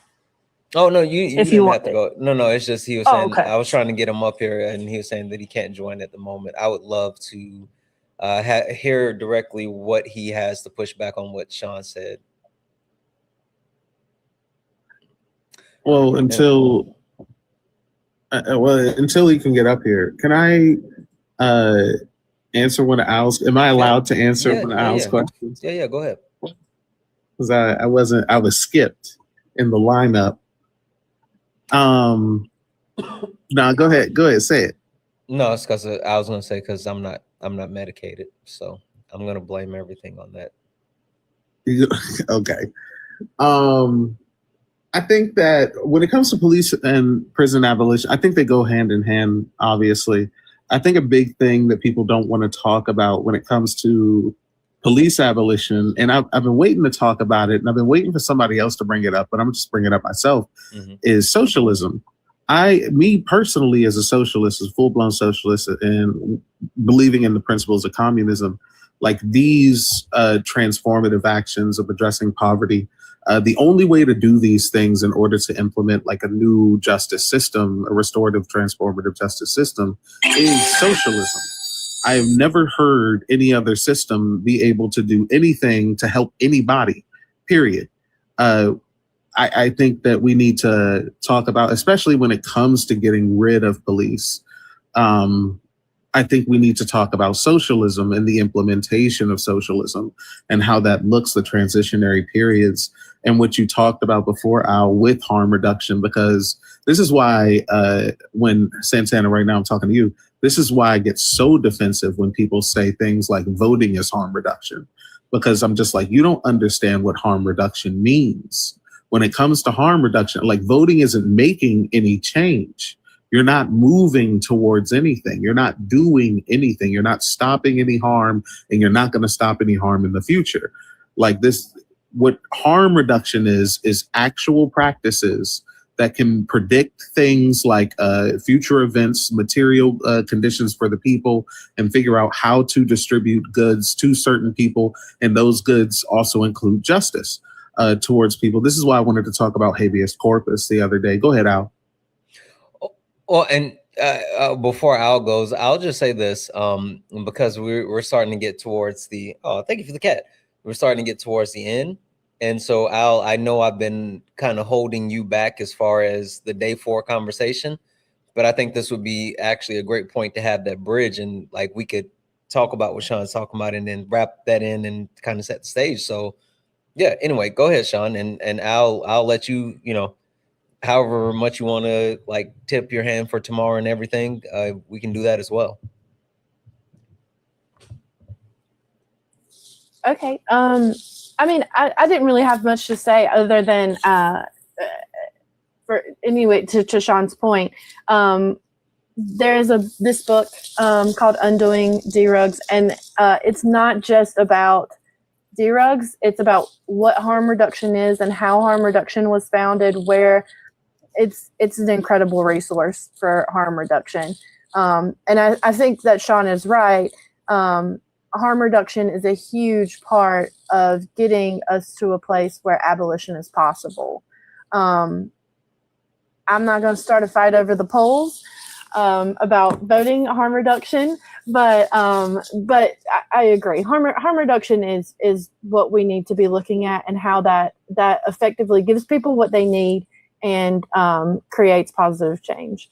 So, and that's one of the things that came from the book. One of the founders of some of these movements basically came to a definition. They started with the definition for harm reduction of just any positive change. And I think that's perfect for what we need for abolition. So, yeah. I'm going to get this out of the way because Sean just said that she's going to start a fight. So I'm just going to do this now. That was in the chat for Land Rose, who sent 100 bits over on Twitch, and also Land Rose, who sent out 5 subs and then sent another 1 sub. W's in chat for Land Rose. Guys, if anyone would like to support the live, you can do so. Cash App, PayPal, Venmo, pay links and link tree in the bio. Santana Speaks For You. Santana Speaks For You is the best way to support the live. If you're over on YouTube, you can send a super chat and I will read that out. But guys, please, please, please make sure that we're taking care of Al. Al has been so amazing this week and really helped guide this conversation. And this has been such an important conversation, which it seems like a lot of you guys really, really enjoy and you really love. And if that's the case, then please, please, please make sure that we're appreciating Al, because she has been here and her labor has been phenomenal. If you take a look at the corner and you take a look at the polls, her pay links are in the polls. Please, please, please go to her Cash App, go to her Venmo, show her some love, buy her coffee, buy her food, whatever, send her something for this labor, because she has absolutely been amazing. Please, please, please give her a follow, gift, and do all the wonderful things. With that being said, Sean, apparently you're choosing violence, so floor is yours. Yeah, before I do that, Al has an Etsy shop called Care Not Carceral, where you can buy stickers that say like these sayings. They're amazing stickers. My favorite one is, "That wasn't very evidence-based of you." It's my favorite one. But like, you can police and prison abolition, get it and put it on your Stanley Cup. But yeah, so I think that, and I think Zay might want to chime in here at one point. So yeah, don't be shy, Zay, down there. I want to talk. I haven't heard anybody really talk about socialism, like straight out, and how the moving away from capitalism and because police and prisons are utilized in order to funnel people into free and cheap labor. That's what they're meant for. That's what they were built for. They were built to, like, police were built to, in the United States, were built to capture slaves. Police and prisons have always used free and cheap labor in order for whatever privatized entity to profit from them. This is why state prisons are still for profit. And moving away from a capitalistic system means to move away, obviously, from a punitive system. And when we see punitive systems, we oftentimes see them for profit. That's the point of them. And the only way to get rid of that is socialism. I've never seen a system other than socialism able to address the needs of the people, especially in a way that restores victims for tragedies and crimes that have happened to them, and to transform society to address the issues of crime and why they occur in the first place. I can say I completely I can say I completely agree with that. I'm new, like I said, I'm new to all this and I'm getting into it, but definitely agree with, as far as that. And as far as abolishing the police, and you talk about, like, as far as, I feel like the community would take over at that point, if that makes sense. Does that make sense? Yeah, it does make sense. And I think kind of to Sean's point with socialism as well, that's what we mean by community-based. It's not necessarily like the community policing, so replacing police with people from the community, but instead making sure the community ensures that other people in the community have what they need, and so that we don't even have to have what we consider police, right? It's very community-based in terms of providing what people need, and also addressing harm when it happens. Oops, sorry for that loud noise. But addressing harm when it happens. So yeah, you're right. Nerdy Paradise also, Mender. Oh, sorry, go ahead, Sean. No, go ahead, Sean. I was just going to say that also I want to point out to people, because people talk about police as if police are like these super crime fighters that get rid of crime. And I'm not even going to talk about right now how they don't solve 80% of burglaries and only solve about 40%. Actually, it's less than that. It's like 30% of violent crime. I'm talking about like dogs in the street, but I'm not even going to talk about that. What I'm talking about right now, what I'm going to point out is most of the stops that police make are civil stops. They are stopping you because you have a broken tail light. They are stopping you from speeding. They are stopping you from doing something. They're stopping you from jaywalking. They are stopping you from doing things to get you to pay money to the state. They are not stopping you to stop crime or to address public safety. And public safety goes a very long way, especially with public services. If somebody stopped you and we're able to take you to Advanced Auto Parts and get you a new tail light, it would be more effective than police. But it's not profitable to do things like that within a capitalistic system, so we don't have it. And I do just want to mention that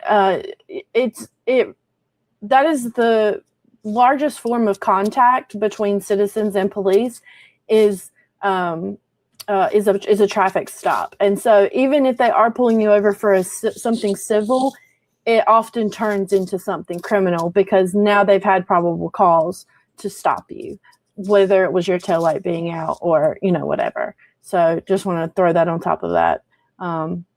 Nerdy, if you want to, I see you have your hand up.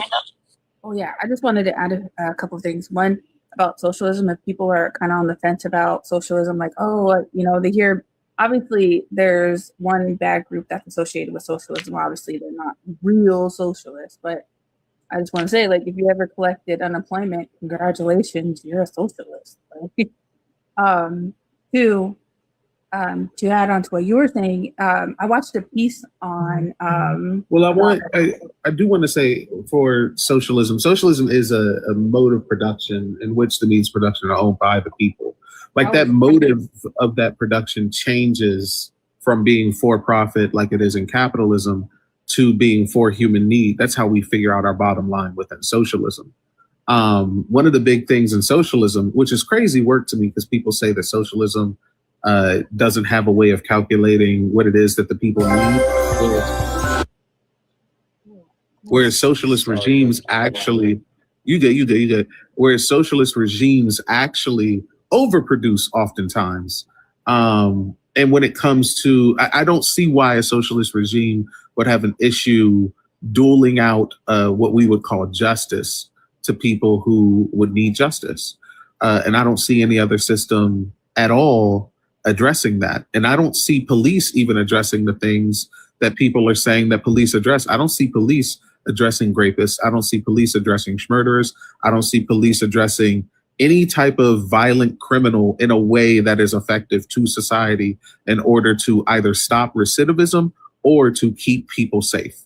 I know so many people who are afraid to talk to police because talking to the police is unsafe.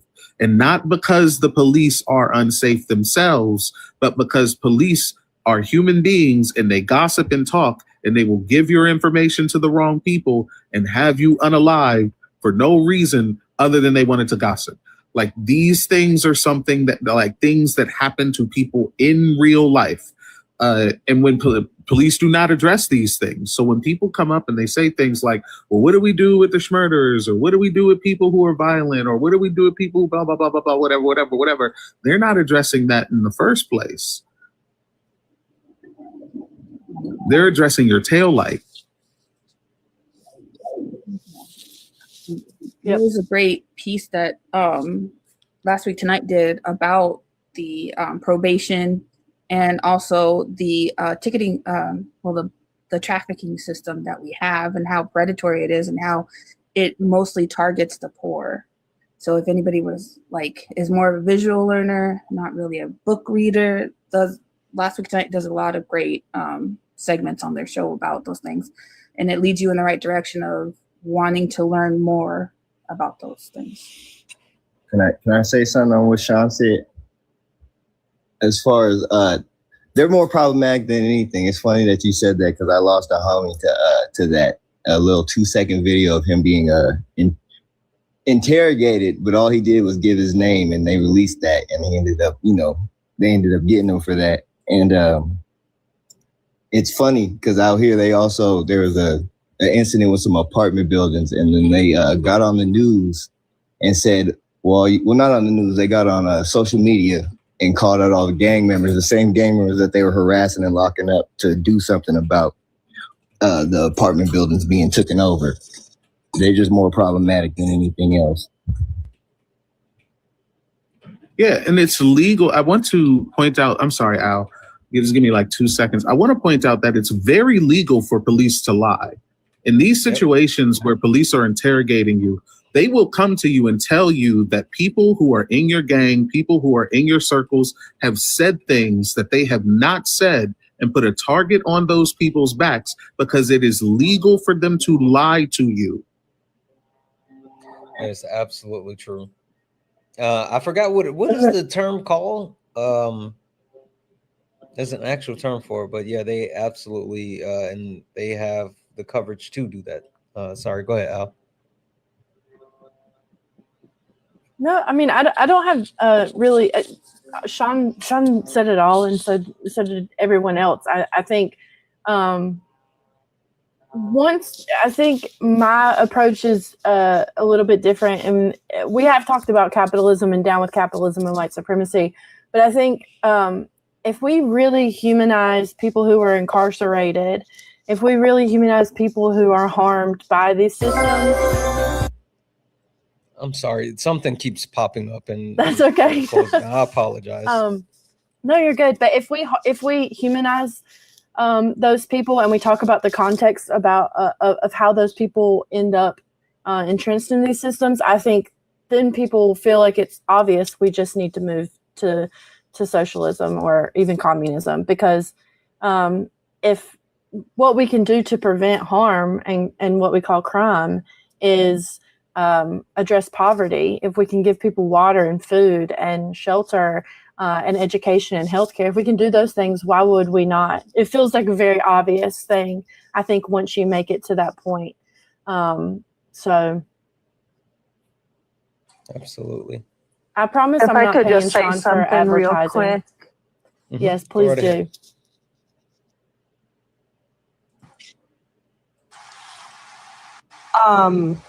The food thing is actually really, really true. So I run a food pantry in my city that I live in, and the amount of people that we give boxes to that are freshly out of the system, and I say out of the system by meaning not incarcerated at that time, and what that does just to jumpstart being able to get a job, do those things when you're not fighting to eat, to get water, to get something to drink, that sort of things will put you in a place to be able to go higher. But if those very basic needs of water and food are not met, it's an absolute no-go from there. And I have seen that. I've been doing it for about a year now, our food pantry, and it is, I mean, we've heard the things that we've heard, and it's the system, and you're just meant to fail, because then it can lead to a theft charge.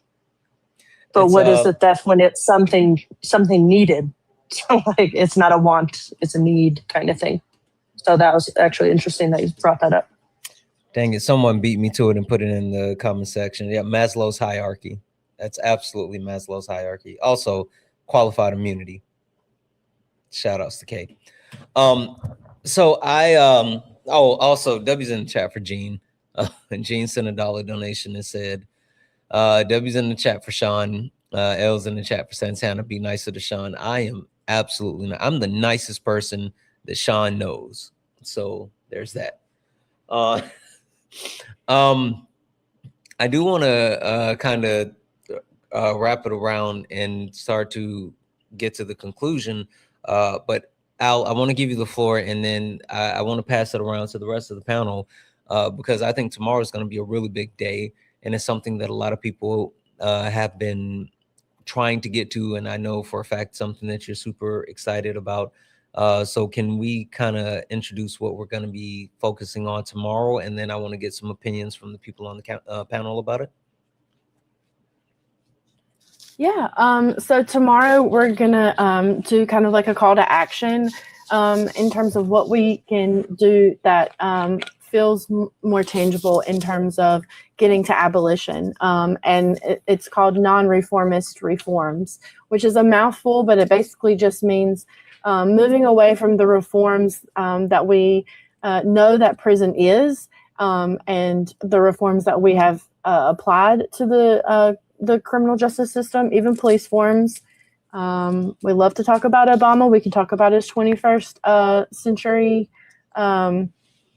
Oh my God, now I lost it. Technology. Anyways, his task force, sorry. Yeah, his task force. But anyways, talking about these reforms and how we can reform the system and make small changes to get to abolition, rather than, just kind of reshaping our current system to what looks better or looks different and then satisfies everyone for a little while. So I'm really excited to talk about that. I think that's what people really want. Once they understand that these systems are harmful, we want to know what we can do, because a lot of people think we're talking about like a utopia, and that's just not true. So yeah, I don't know if we want to start with Zay and then go up. Yeah, Zay, we'll start with you. What do you think is the? Are you someone that thinks that we need reform or a complete revamp with something different? And whichever direction you're leaning, what would that look like for you? Probably a revamp, but I mean, that's what I would hope for. But thinking that out, you, like you said, have to attack a lot of the bigger systems as well. So as far as like attacking it deeper, I mean, there's a lot of in things that you can attack right away. Like, and this is more on reform, which I really don't agree with. But as far as like getting a lot of them COs need mental health. A lot of them are coming out of like war situations. A lot of them was telling us that, and when they tell us their experience, and then just dealing with us all day and stuff like that. Okay. Nerdy, what about you? Can you re-ask the question, please? Yeah. Do you think that the system needs to be revamped, or we need to completely do something different? Depending on which one you pick, what would that look like for you? Okay. I was thinking of my answer and I forgot the question. So I think that, and I think I said this earlier too, like, I just think the system needs to be run to the ground, allegedly, because it doesn't work for everybody. I mean, obviously the glaring pig in the room, or the elephant in the room, is, our current president being a felon and not seeing any type of accountability, him or his administration. So the system is not built for everyday people. It's built to be predatory and to take and take and take until you have nothing left to give. So I would love to see something that was better for people. Like, this might sound super naive, but I think that police should not only have more law enforcement in general, actually, should have more education and more emphasis on mental health and how to address it properly, other than to do what they have been doing, and to treat it like any other profession. You have a license, you can lose that license if you violate whatever term it is that you have.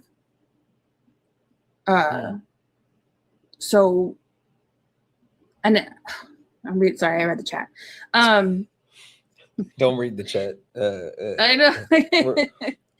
You're only sharing your thoughts, and this is the prelude. It's okay. Go ahead.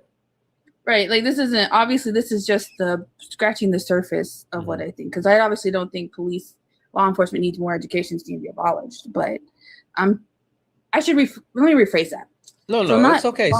Say what you don't forget the chat. This is your thoughts, and we're going to workshop them, but we want to know where we are as a baseline before we start to have this conversation tomorrow. So you're fine. Go with your thoughts. Gotcha. Well, I mean, like any other profession, like I was a pharmacy tech, and if I did anything to violate, my license, I would no longer have a license. But we don't treat police like that. They're able to pick up and move and get a job somewhere else, or they're able to do private security, or they're able to continue to be harmful without any type of real accountability. So I think that the system is just not feasible. It's I don't want to say unproductive. It's not, what's the word I'm looking for? Ineffective. It's ineffective for us. Thanks for the cake. It's effective for the rich, though. So those are my thoughts. Okay. Paradise. What about you? I think that there is absolutely no way that other than burning it all to the ground that any of this ever changes. I don't see with how many different aspects there is that make up this whole piece, how all of those could reform, quote unquote, individually to get to the place that we need to be without literally just completely destroying all the things that are set in place and rebuilding a more community-based and a less us and them kind of approach. Okay. All right. Manders, what about you? I mean, I still feel like the way we get around to it eventually is going to be universal health care, child care, education, housing, food. You know, the basic necessities of Americans have to be met. And also, you know, one of the major contributors to the prison system is the war on drugs that has been in action for my entire life. I'm older than you, Santana, and has done nothing. It's not doing anything. It's never done anything. It's never going to do anything. So all of those things have to be affected in order for us to get anywhere near being able to abolish the prison system and police. But I think they're worth it.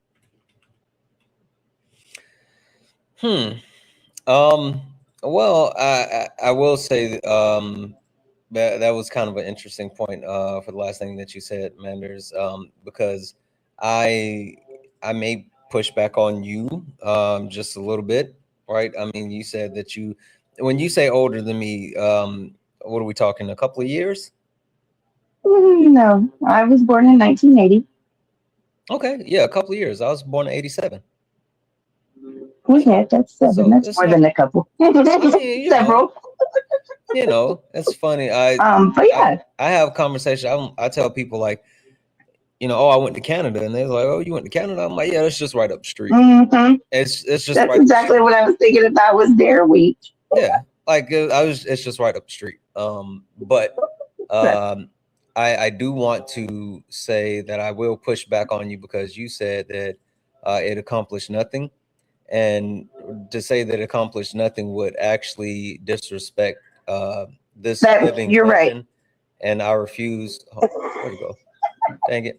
No, that's not what I just say you're right about. It accomplished. I feel like you disrespected a living legend, and I refuse to allow this slander to actually like exist. Like don't pretend. Yeah, no, I'm sorry. As if we didn't get Dare out of the war on drugs. So you're right, but we did get one other thing, and it's an atrocious thing, and it's millions of people incarcerated, and it serves them nothing other than ruining their life and ensuring that they're probably going to be in and out of prison for the rest of their life because, you know, they're addicted to this horrible drug that they can't get away from. Yeah. All right. And Sean, I don't want to skip you. What do we need to do? Well, to answer your original question, I believe in tearing down the entirety of the system. I believe that placating to electoralism perpetuates the issue even further. And obviously, getting rid of police and prisons is a must. I said this yesterday. It's a necessity for communists, for socialists. It is a necessity for us. It's not something that's negotiable.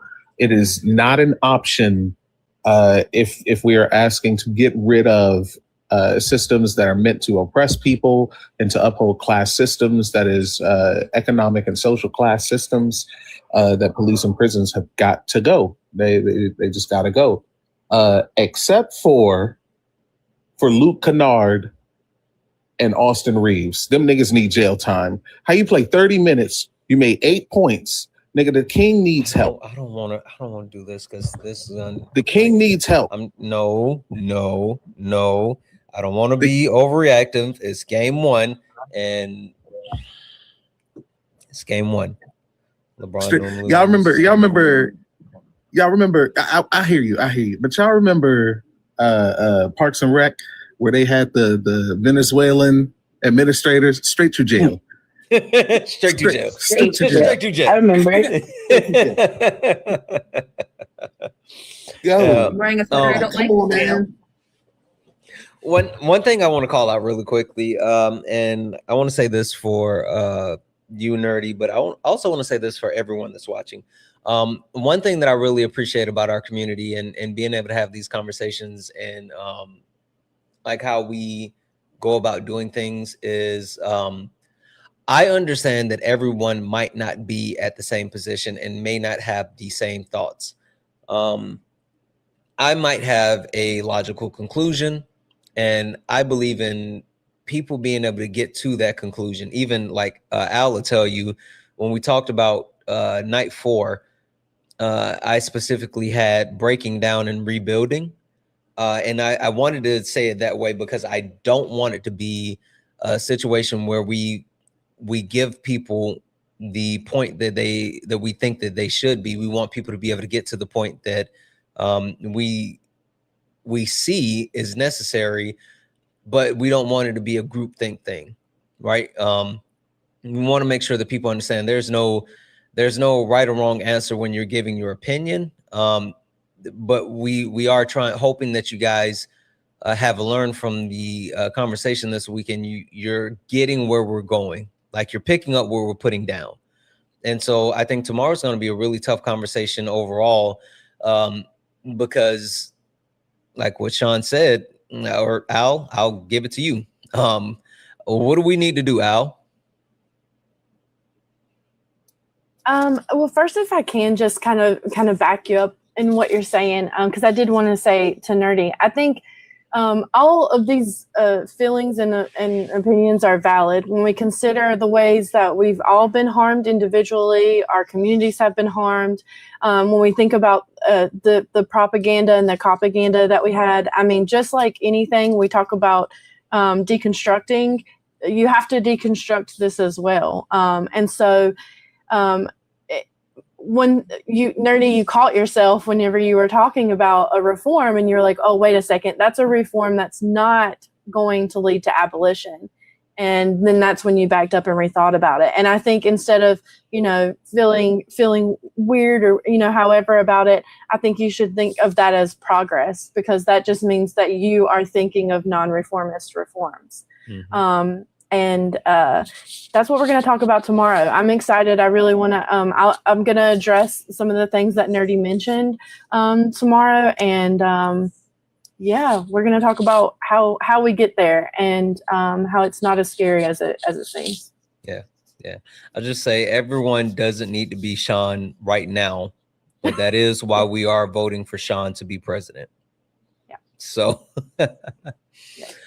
May I say one last thing and then I'll drop because I was just gonna let you guys know I'm gonna go ahead and start dropping you down. So go right ahead. Sorry, I'm gonna jump the line, but no, my you're dog good. is like trying to get my attention. She needs to go outside. Mm-hmm. But I just want to say like what led me to like what I really meant to say was education for like the community members, that like the neighborhood watch type community that would do the policing for certain communities. That's what I meant. And I said it in my head and I said it wrong out loud. But what led me to actually, I don't think anybody really talked about this, but I feel like we should focus on solitary confinement too. I don't know if a lot of people were actually talked about that part of the policing system and the physical and mental toll that it takes on prisoners. Oh, I thought you were saying that you want to like highlight it and put more people in there. No. Oh, what? That's the first thing I thought when more? Okay, I'm sorry. Go ahead. No, like that I watched a piece on that and I saw the mental toll that it takes and the physical toll. Mm-hmm.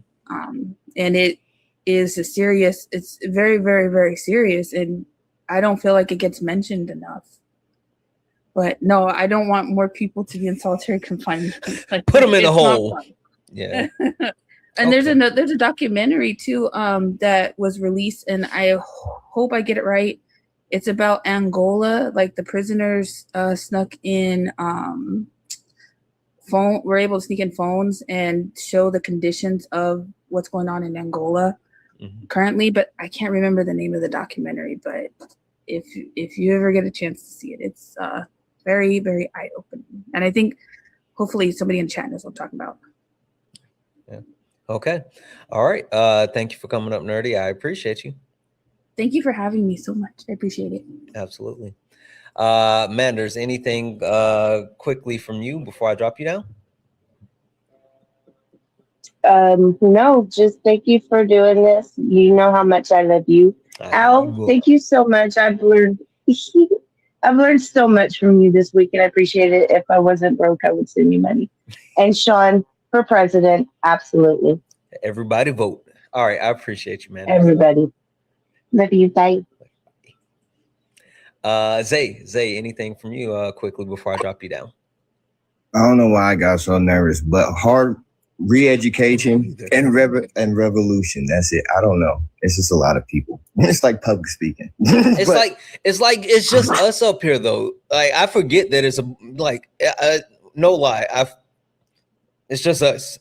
At least that's how I see it. I don't know. That's how I be seeing it sometimes. I don't know. But hard re-education and revolution. Before and after. That's how we get to revolution. Hard re-education. Yeah. All right. I appreciate you. Paradise, anything from you really quickly before I drop you down?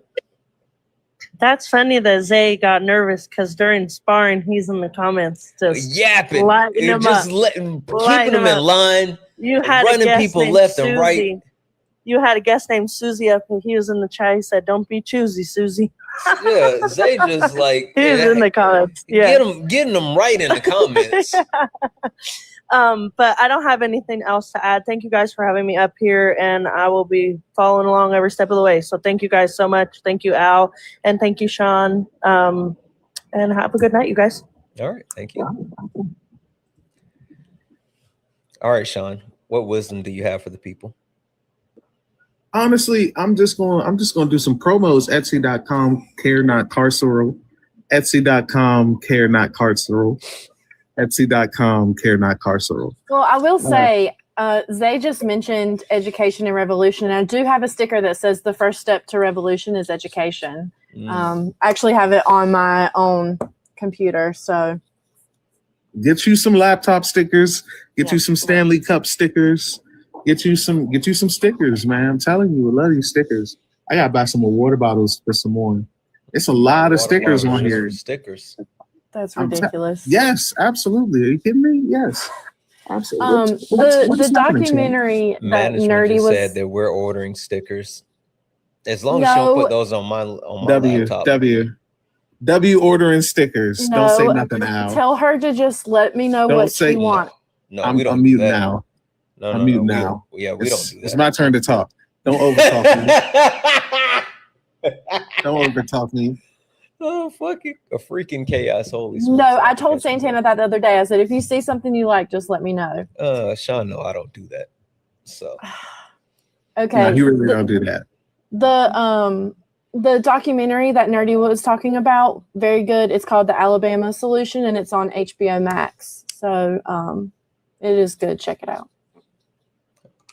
And Alana, thank you for another donation. You said you deserve more, and that's very kind, and I very much appreciate you. I appreciate everyone. And Manders, honestly, I like as helpful as it could be.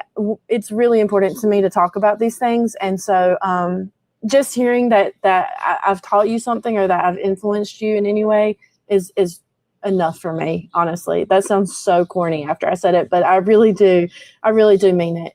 It's really important to me. So thank you everyone for just listening. So I will say W's in the chat for Land Rose for the 5,000 bits over on Twitch. I still don't know how bits work, but I know 5,000 to anything is a lot. W's in the chat as well for Land Rose for the 1 month the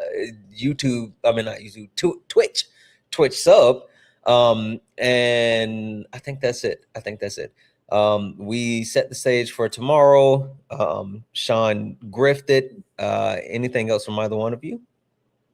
Yeah, 5,000 bits is $50 one. Oh, But the really? yeah, on Twitch. Holy smokes, that's what? I just want to let you know. Yeah, Twitch is like that, y'all. Twitch is like that. I did postpone game night so we could do the late nights. I'm gonna figure out a day for everybody to get together and do game night on Twitch. We do game nights on Twitch usually on Sundays. We're gonna do 2 game nights one week so we can make up for it, because I wanted Al to do the late nights because it started on Sunday. I wanted everybody to watch, so I postponed game night. I will tell y'all that. But W to all the chat. Continue to give gifts to Santana and Al. Not to me. Continue to give gifts to Santana and Al. I said what I said. But yeah, it's glizzy weather, and you can call me Floyd because I look good in this weather. Did you see what I sent you last night? Did you watch it? Which one? I watched all of them. Which one you talking about? Because you sent multiple. The foot long one. Yes. Oh my God. Yo, Santana has been on playtime. Wait. I was showing management like the stuff that we be sending each other. She was dying laughing. She was like, "What in the world?" I said, "Just straight foolishness. Just straight nonstop. Foolishness. Just churlish and chicanerous." Nah, dead serious. I appreciate y'all. Call me Floyd because I look good in this May weather. All right, Al, you ready? Yep, I'm ready. You know what we got to do, right? Well, you gotta listen to the song first, right? Yeah, this ain't your regular panel. Nah, we speak the truth. Late nights with Santana and Mama Jones watching. Better keep it clean. Let's go. Late nights, truth in the convo. Everybody get a seat at the table. From the block to the books, we mindful. No screaming, just dreams and the Bible. One mic, one voice, we build bridges from the heart of the hood to the world's big issues. Politics, pay, different cultures. But the real ones listen before they rebuttal. Late nights with Santana. Kid, Mama Jones watching, so keep it grown. Ain't about flexing, this is purpose zone. Santana hold it steady when it might get hot. But we ain't here to fight, we here to connect the dots. Yeah, late nights with Santana. Hey, W's in chat for the chat. W's in the chat for the chat. Also, W's in the chat for the other Katie Holmes again, sending a $5 super chat. Say, Santana, please send this to Al. I got you. W's in the chat, guys. This was amazing. This was amazing. Also, if you guys check out Al's Etsy shop, if you use code Santana SANTANA, you get 10% off. So do that, guys. Amazing night 3 tomorrow. You know how we do. Tomorrow's the hard work. The hard conversations, because we're talking about solutions. So we have to be ready. We have to be ready for tomorrow. 10 p.m. Eastern, 7 p.m. Pacific, night 4, late nights with Santana, and we are going to talk about our call to action. That being said, thank you all for being absolutely amazing. Thank you all for being here. Thank you all for everything, which includes the likes, the taps, the gifts, the shares. Thank you all for hanging out. Thank you all for being amazing. And guys, come off mute, especially Al said, with me as always.